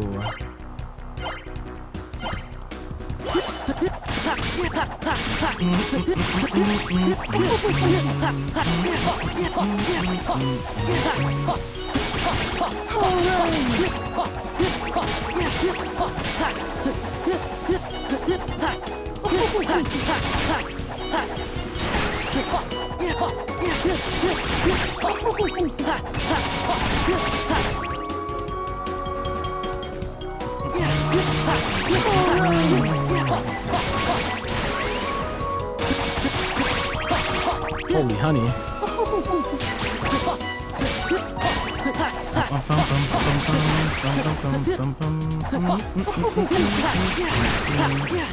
Sorry. Oh, sorry. That was frightening. Alright, Piglet. I've had enough of you. Alright, we have wisdom forms, so we can also grind that out somewhere. Oh yeah, let's visit the worlds that we don't have to go to. Just to see if there's some easy, some easy items.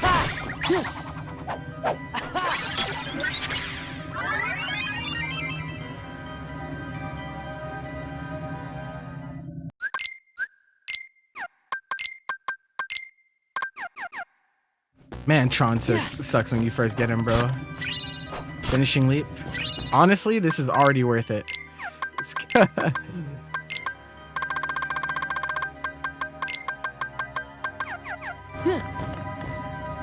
I should put form boost on too, actually. I don't think I did. Did I? No, I did. Okay. Alright. Vicinity break. We have like every AoE. We have every crowd control modifier, bro.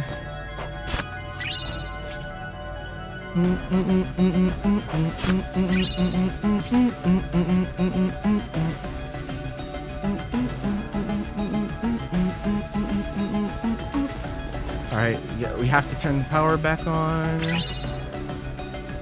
I guess we can do screens too, right? For free XP. We don't have a good, like, spell to take advantage of spawning enemies, though, right now, though. We have Magnet, we have Blizzard. I don't think either of them are that great for screens.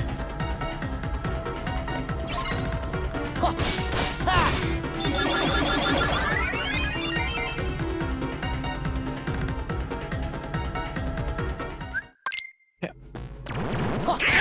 Oh, this is really good wisdom farming. No, oh no, they're immune to Blizzard. They're all. Our strength is higher. It seems like it's actually, I don't know. Is Wisdom's attack damage based on your magic? Or is it physical? Actually, I'm not sure on that, actually. Yeah.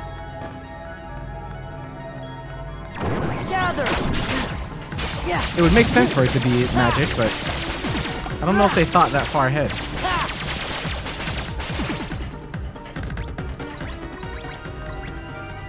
Yeah, we're actually gonna hold off on this.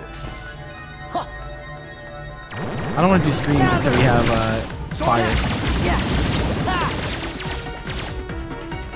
Anthem report.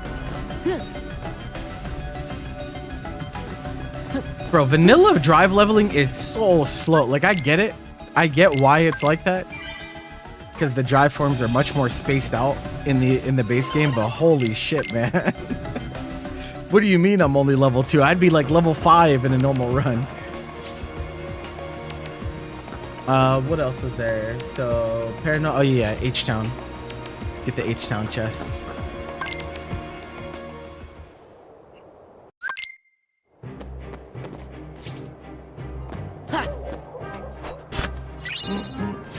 It was already worth.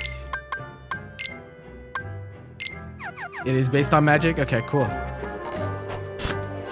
I mean, it just makes sense because the magic-based form, but I wasn't sure if they thought of that or not.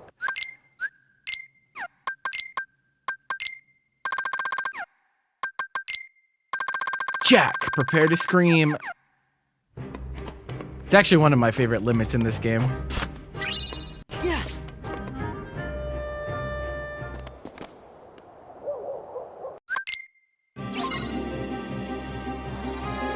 We got nobodies. Give me strength. Back off. Gather. Wow, he died to the guillotine. Back off.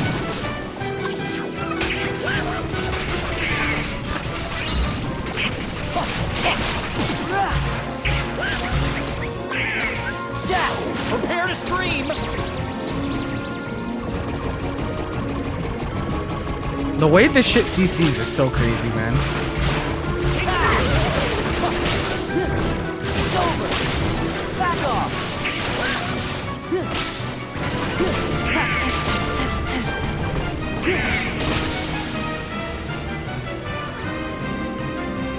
Probably just gonna go to the part where the forest is, and then.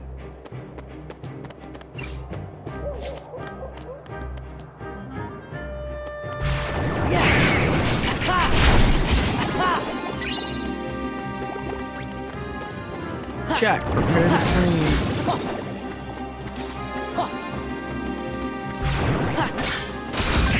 Let's go. Gather. I managed to kill all the fires before forming. It's so annoying.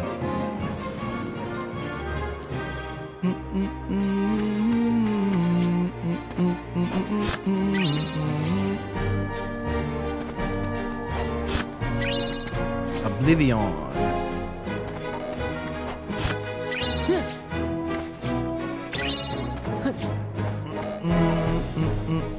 Here it is.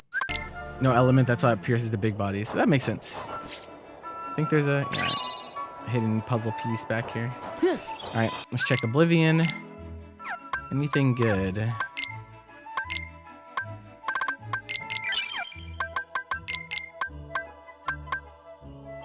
Draw. No. Alright, we're leaving.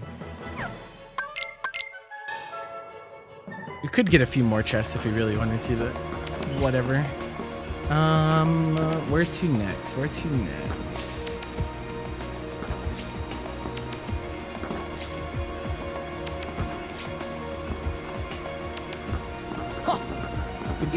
Beast Castle has a lot of chests, though.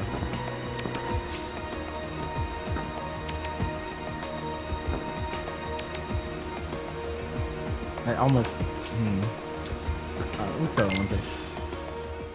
I don't think we have to do. I don't think we have to do cups on this seed, but the cups kind of bugged out for us last time anyway, so that might be for the best. To be completely honest. All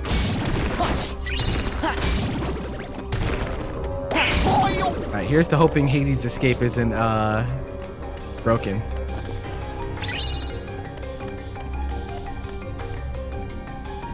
We are hoping.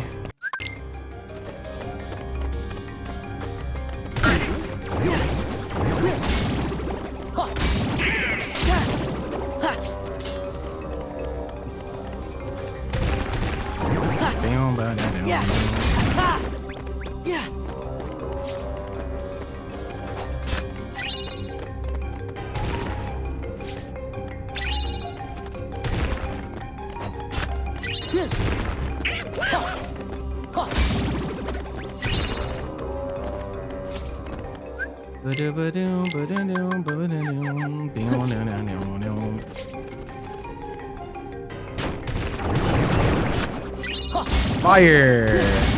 Okay. Now we can probably do... We can probably do screens and torn pages. Nice, nice. We're going to be visiting Winnie the Pooh very soon. Alright, this has been great.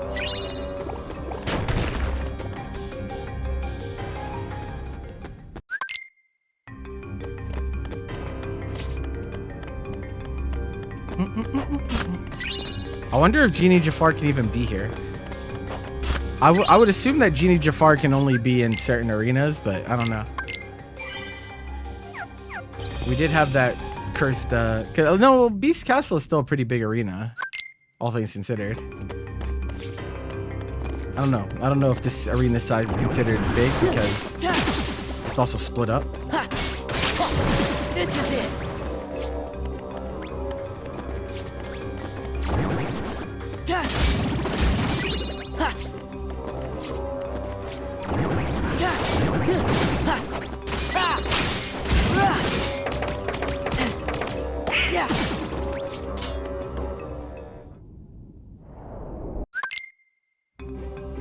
Oh, it's Pete.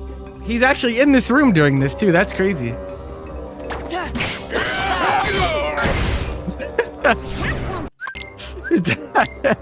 he's literally in this room during this. So this is a realistic boss fight, bro.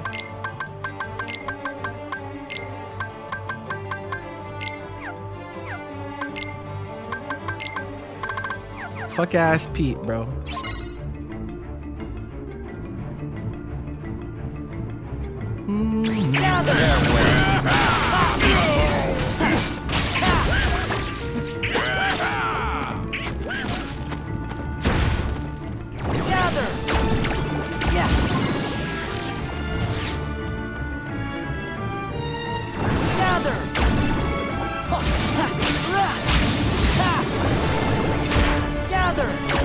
I wonder why they didn't make it so that the underworld debuff doesn't stop you from casting spells either, you know? Like, it stops you from doing dry forms and summons and stuff, but why doesn't it stop you from casting spells, I wonder? Probably just game balance reasons, but... Oh, hi, Sabrina. Happy New Year to you as well. Appreciate it. Hope you're having a good one.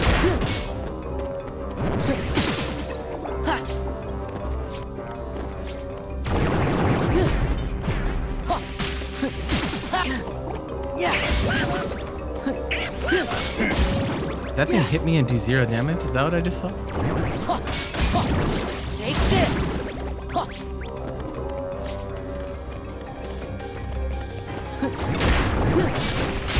Freeze! Freeze! Where are you aiming, Sora?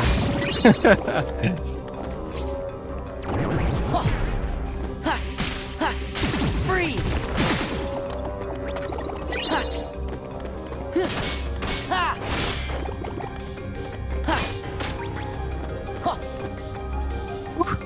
Okay. Let this cutscene play while I answer a DM. What? It's closed. It's got a button. Come on! Open! Ah.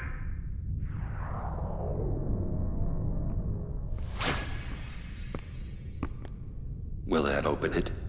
Yeah, I think so. Hurry!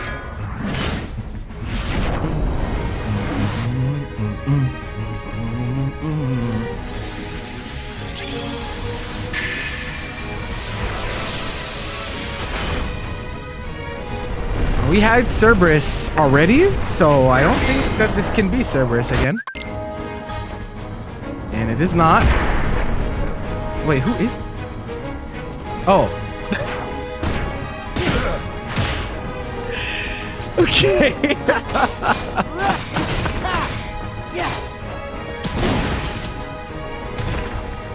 Yeah! Okay. Yeah! Back off! Bruh. Yeah!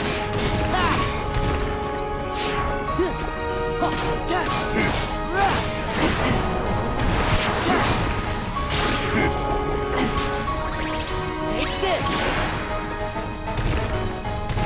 Yeah! He's out of the playable area. It was in the wall, man. I guess that's I guess that would be in flavor.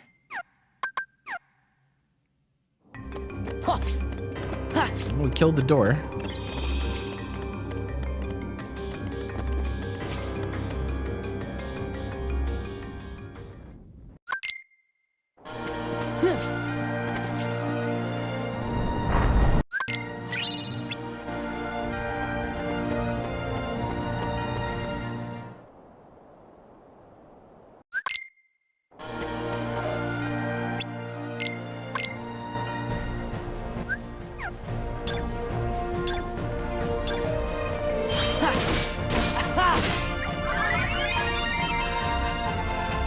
I kind of wish it actually still showed how many we collected, bro. That's so many.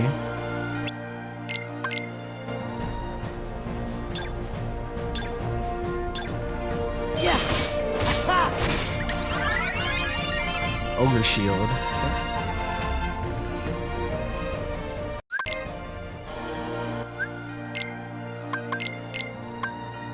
Oh, it is Knock Smash. Cool.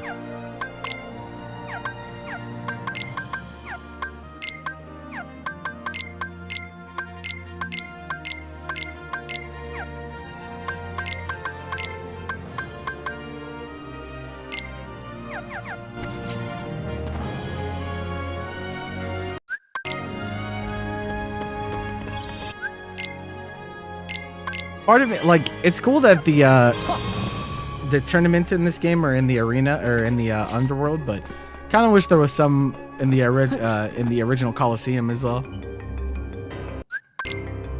Obviously, it gets fucking destroyed for story purposes, but I actually quite like the Kingdom Hearts 1, tournaments.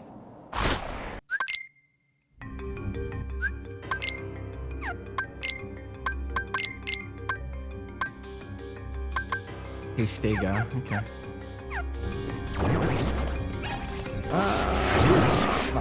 Cannot get up high enough.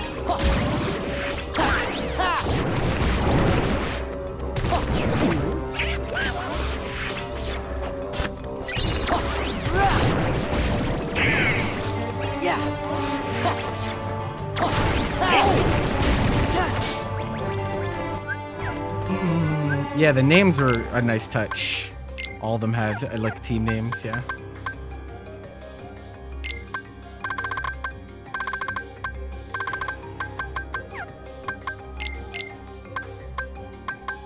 What was it? Precious Mushroom.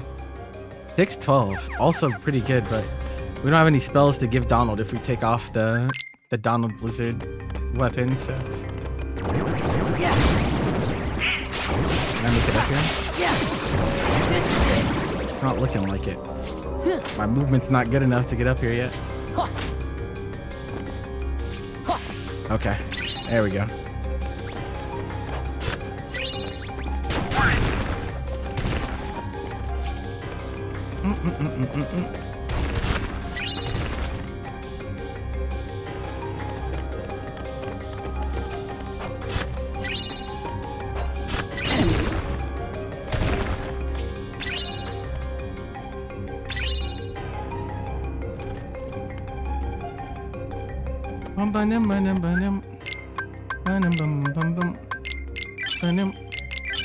Wait, did I get more torn pages? I did, okay. Yeah. We gotta do that after this.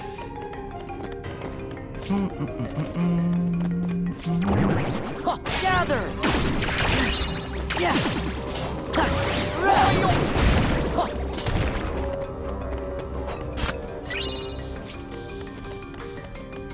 Is there one more chest I missed? Yeah.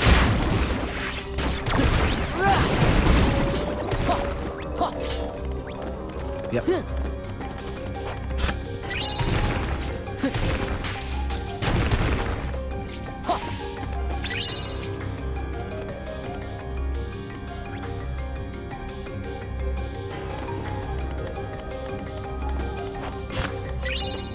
Ooh, Magnera. And Demix is usually vanilla because I guess if you swap him, it breaks the game. Dance, water, dance. Oh, yeah. Get back off. Dance, water, dance. Back off. Take this.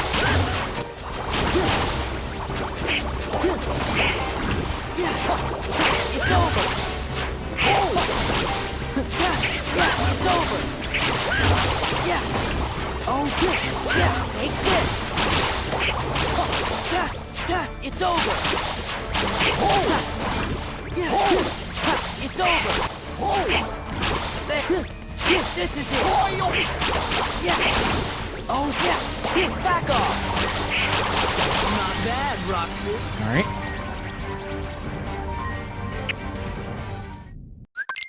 Roxas, come back to us.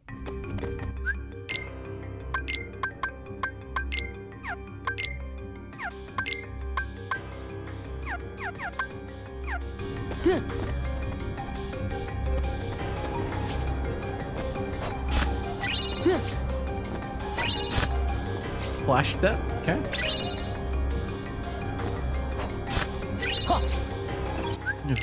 Flash step and slide dash, huh?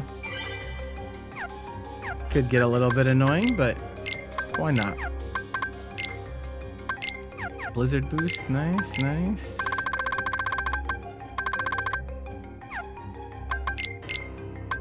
Meteor staff, auto healing, yeah, we don't need that.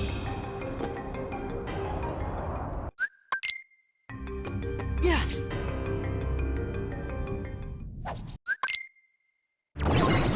Once again, Jack. Once again, Jack. Yeah.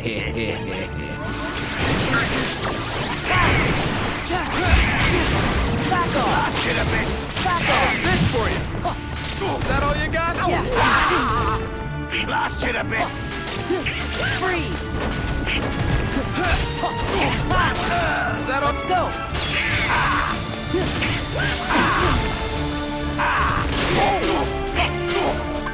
Care to try a piece of this? Let's go! Care to try a piece of this? Hope this doesn't break anything.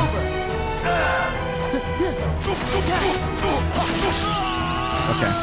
I was like, bro, if this reaction command crashes the game, I'm turning the stream off. I legit. I was like, bro, I'm just letting y'all know right now. This place gives me.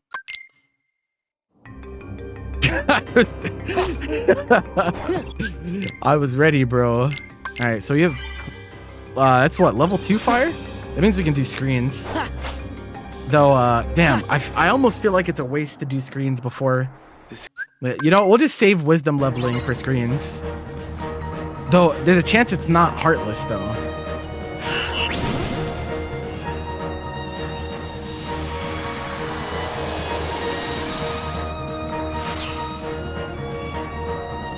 His foot is so mangled, bro. Look at this.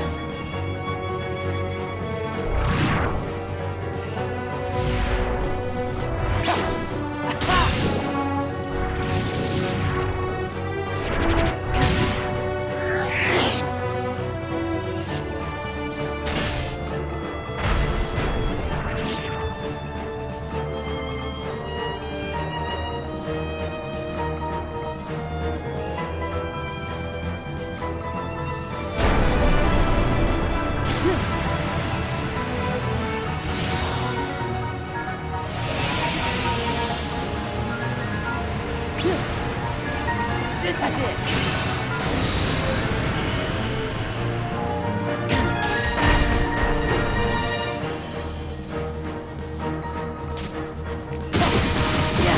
Yeah.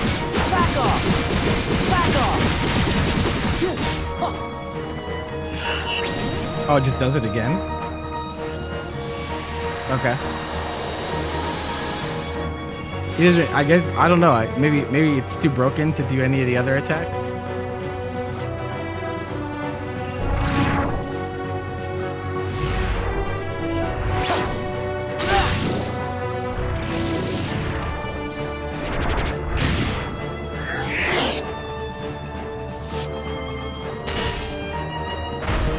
That not having a sound effect is mad funny.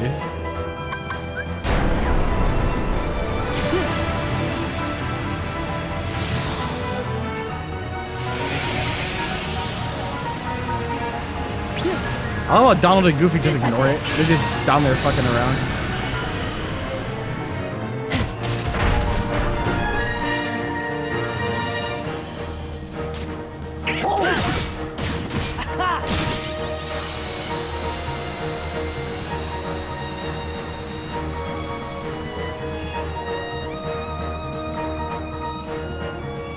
It's like, yeah, no big deal. That's Olympus one down. Yeah, I feel like I should save. I feel like I should save the screens until we have more forms so we can level it all at once. Okay, another drive gauge.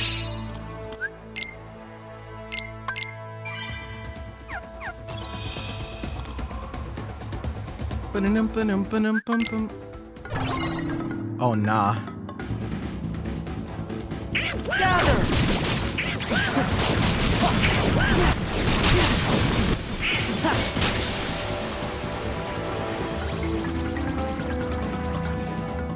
You can't even if we knock these things off their weapons, you can't berserk them in this one.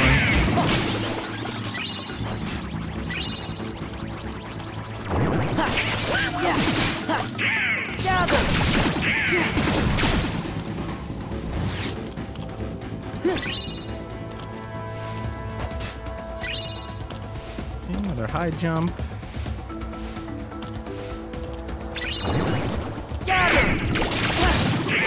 I love that they start you with dash in this world too, because I'm pretty sure in the base game you have to unlock dash. You don't start with it. Olympus Stone. Well, that would have come in handy.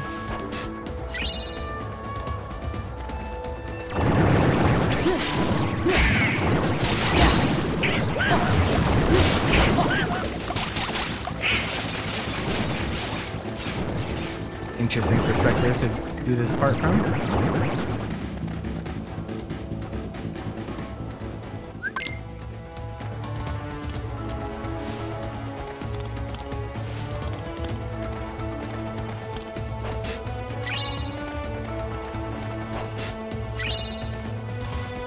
Frozen Pride.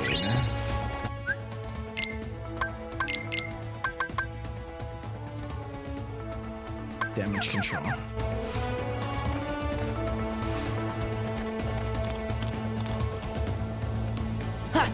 Yeah. I don't know how I missed that, bro. I'll try one more time.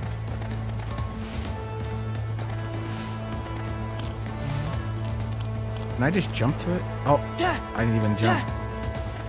Okay, that was on me. I think I can just jump to it though. I don't even have to dash jump from it.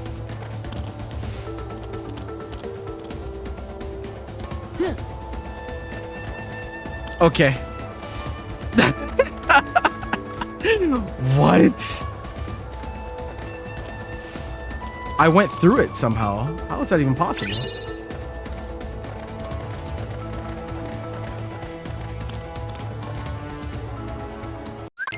Wonderful. Okay.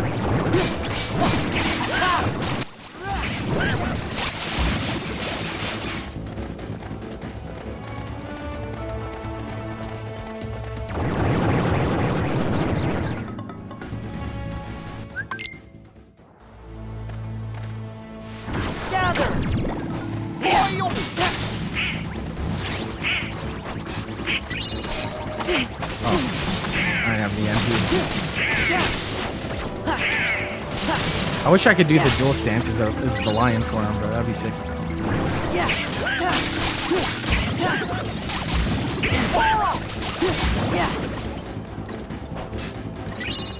Armor slot, okay. I think we have more armor slots this run than we had the entirety of last run.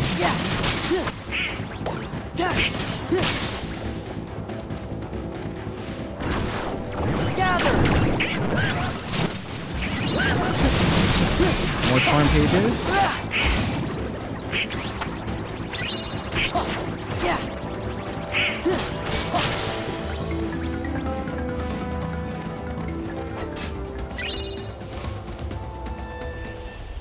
Mysterious Abyss. Last run, that was absolutely broken Keyblade. Let's see if it's good this time. Reaction boost. It's whatever. I think they're your Keyblades can only be between 5 and 10 on this. It's not like unrestricted.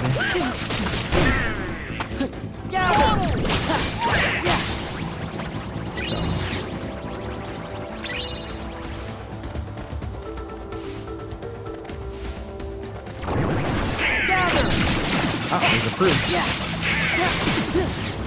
Out in the wild. Alright, we get our bronze crown.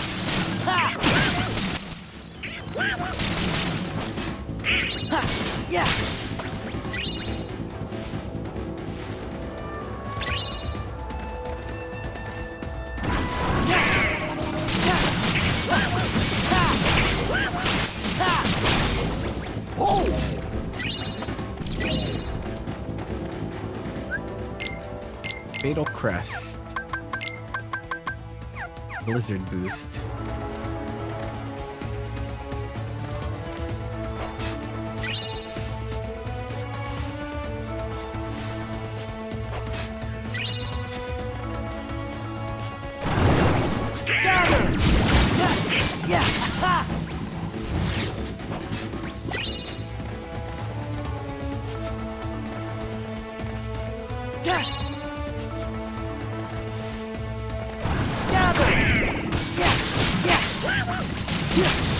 There's lion form, not taking any chances. Alright. With that, Grab these. Hidden Dragon. I don't think we got that one at all. Oh, okay.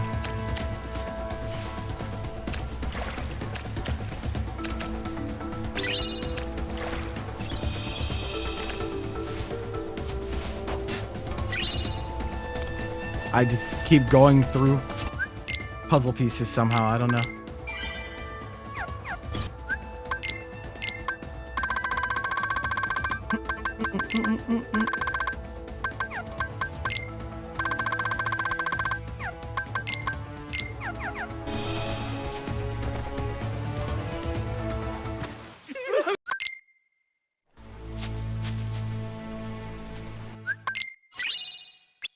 Who proofs in Pride Lands, bro? What the fuck?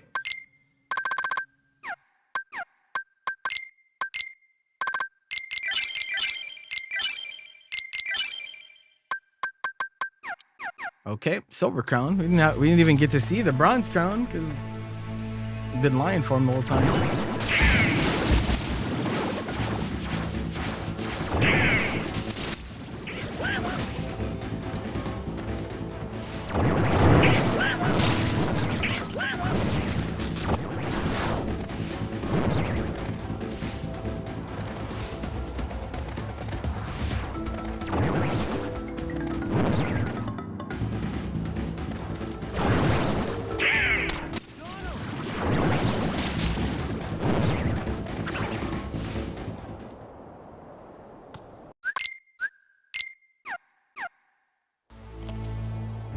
Can we be friends? No!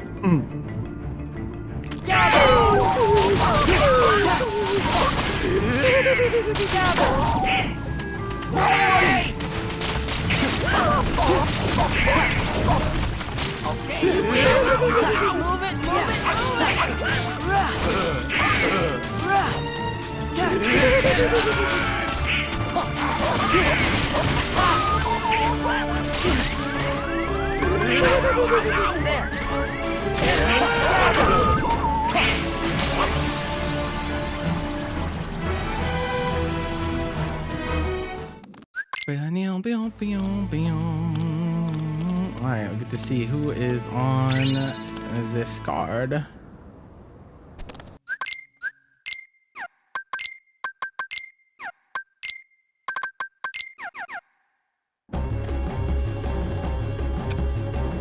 Podcast start. Data transfer. Data transfer. Come here, bro. Data transfer this real quick.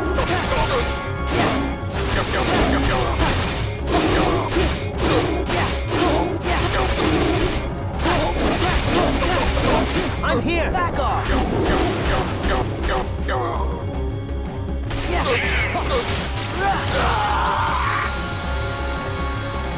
Well, at least we know Stark isn't the final boss.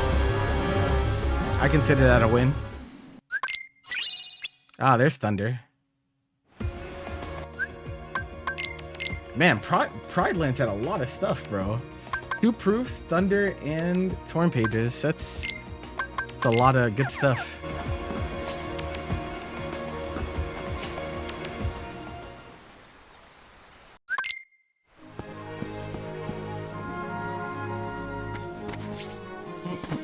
Oops, this is the wrong place. We've been here already.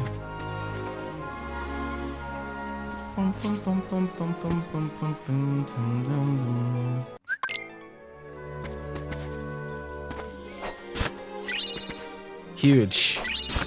100 Acre Wood has also been very good this round.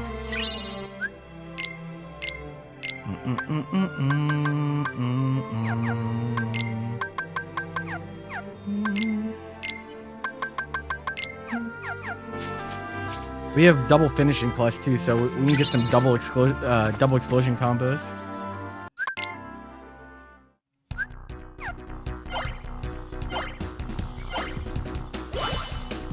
We could do like explosion, magnet explosion for a finisher.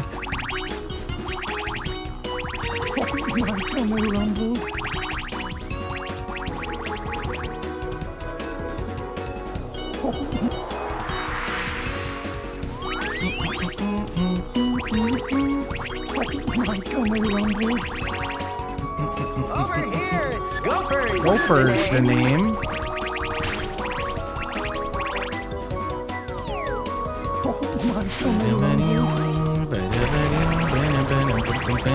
Over Gophers. The name.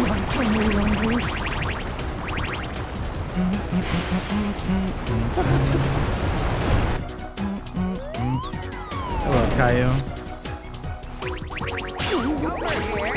Gophers. The name.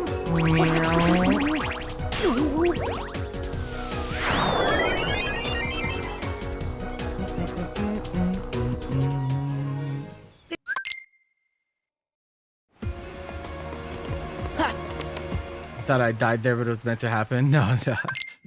That would be pretty brutal.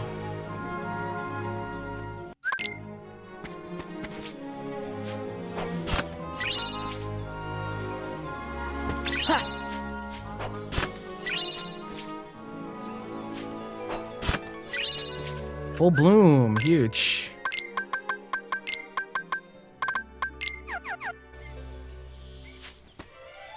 Let me check our stat growth. Actually, I haven't looked. 29 magic. Oh no, 33 magic, 49 strength. Okay. Hooray! Hooray! Oh, yes. What fun. Come on, let's bounce some more.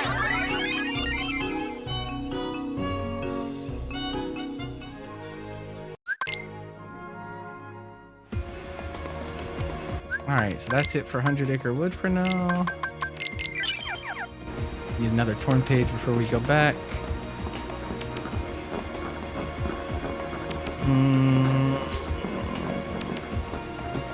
Let's go say hi to Roxas.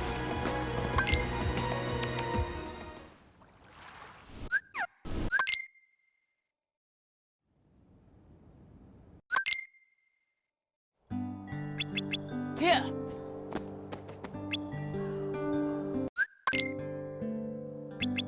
Hup.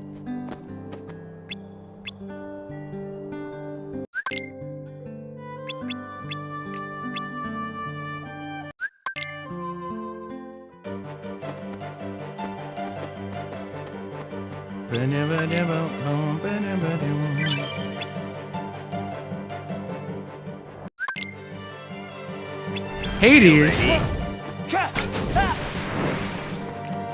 Feel the heat. Feel the heat.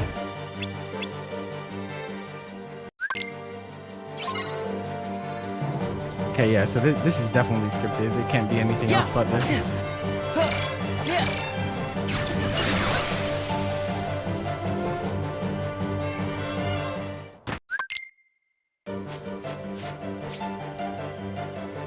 Yeah, you can bug out its AI, by the way.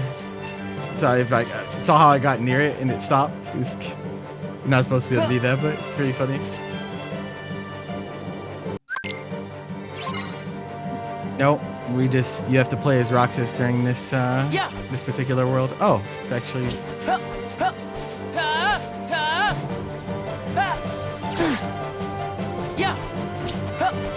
He rolled a vanilla weapon enemy. It's no use. What?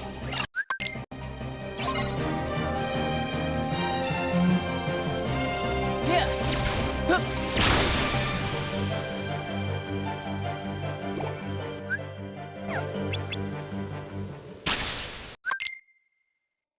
Yeah, it's its own separate world called Simulated Twilight Town, which you can go to at will.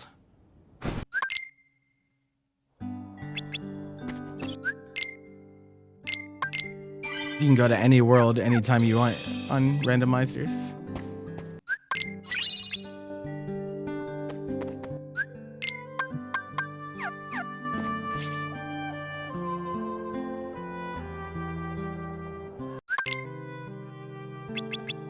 Our favorite time of the day, mail delivery.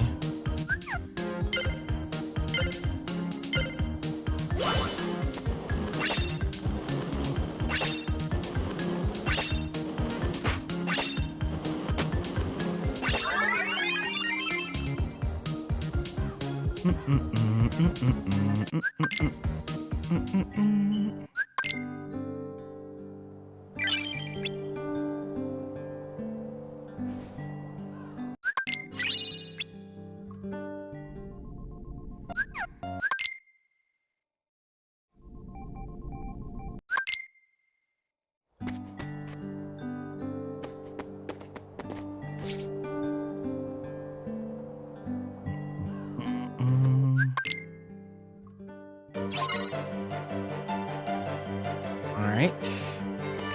Yeah. Cha. Ta. Ta. Yeah. Yeah. Cha. Ta. Ta. Ah. Ra. Yeah. Yeah. Ha. Ta.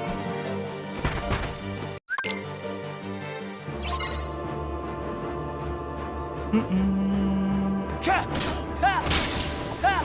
Yeah. Ra. Yeah. Ha. Cha.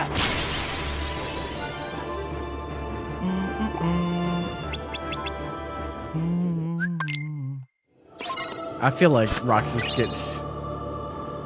gets quite a lot of coverage in the series, so you know it'll be all right.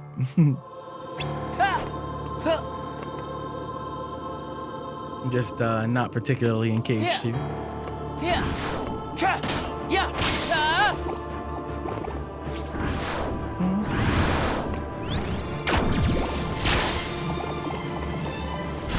Yeah. Oh, Yeah. nice. Ha.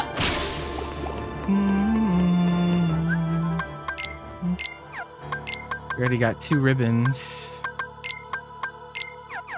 Hup. Hup. Cha. Cha. Ah. Yeah. Ta. Hup. Hup. Ta. Ta.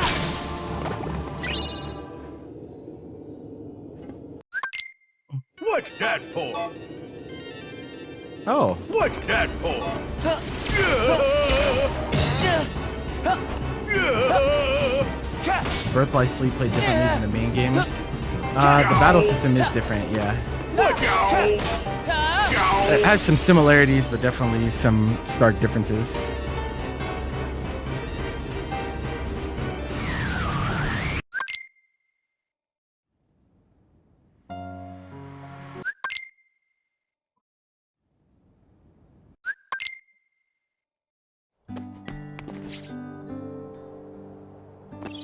All right, time to see who we get on the struggles. Last time we got Yeah. Axel on this, but Ta. I feel like one of these struggles ends up being vanilla, like every time we do it. Oh, Yeah. Ta. Ta. Fire Lord. Yeah. Ta. Cha. Ta. Ra. Ta. Cha. Ta. Hup. Hup. Yeah. Ta. Hup. Yeah. Hup. It hurts him too to do that. Yeah. Yeah. Yeah. Yeah. Hup. Hup. Hup. Yeah.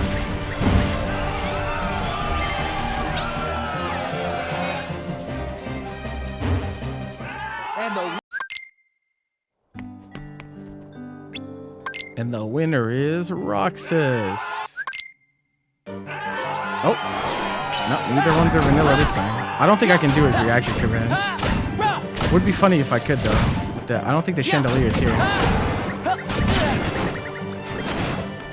We also don't have the pillars to bounce off of. Yeah. Ra. Ra. Ta. Ta. Ta. Ra. Yeah. Yeah. Yeah. Hup. Hup. Hup. Yeah. Hup. Yeah. Yeah. Yeah. Hup. Yeah. Hup. Last time Sephiroth was on Setzer, I think. Which was like fine because we're allowed to lose that one.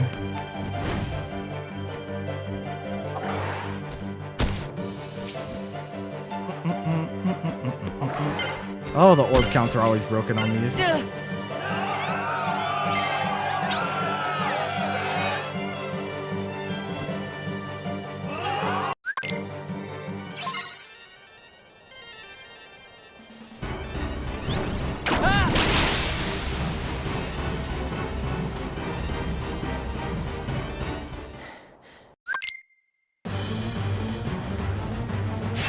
So yeah, Fire Lord and Blizzard Lord? That's pretty funny. The triple finisher though. We don't have air combo boost yet though.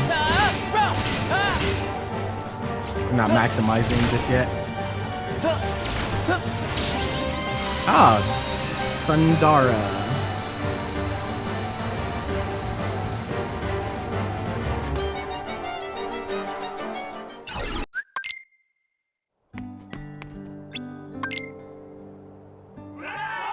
Alright, who sets her? Vexian.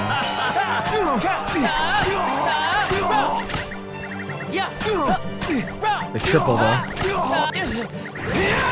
Yeah, you can't capture Roxas, bro. I'm sorry.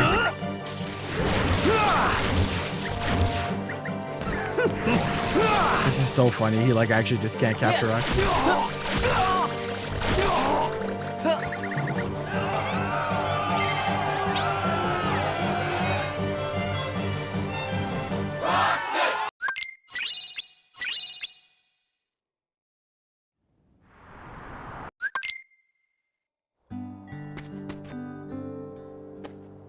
Alright, I think that'll be probably where I stop for now. Gotta get ready for tonight. With that, ladies and gentlemen, please tune in to Paragon Line starting in about an hour. Come through. I'll be back here on this channel for after hours. It should be a good time. Hopefully. We'll have to see how many people are actually interested in running sets and stuff, but we'll see what happens. Otherwise, thank you guys so much for hanging out, keeping the Friday vibes good. Hopefully, those of you who got an analysis session find it helpful. We will be back tomorrow for Azure exhibitions and whatnot. But again, I'll see you guys tonight, late tonight after Paragon is done for after hours. So until then, y'all have a good one and enjoy the rest of your Friday. All right. Until then, see you guys later. Goodbye. Mufasa, you know we finally here, right? Well, It's Friday then, it's Saturday, Sunday, what? It's Friday then, it's Saturday, Sunday, what? It's Friday again, it's Saturday, Sunday. Hey, hey,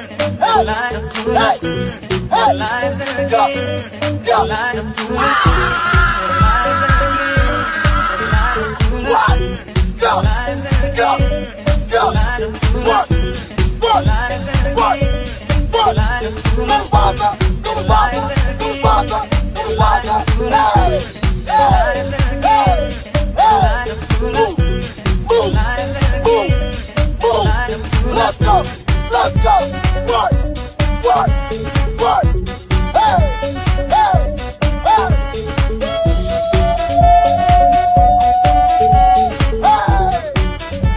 no you didn't. Coca-Cola espuma.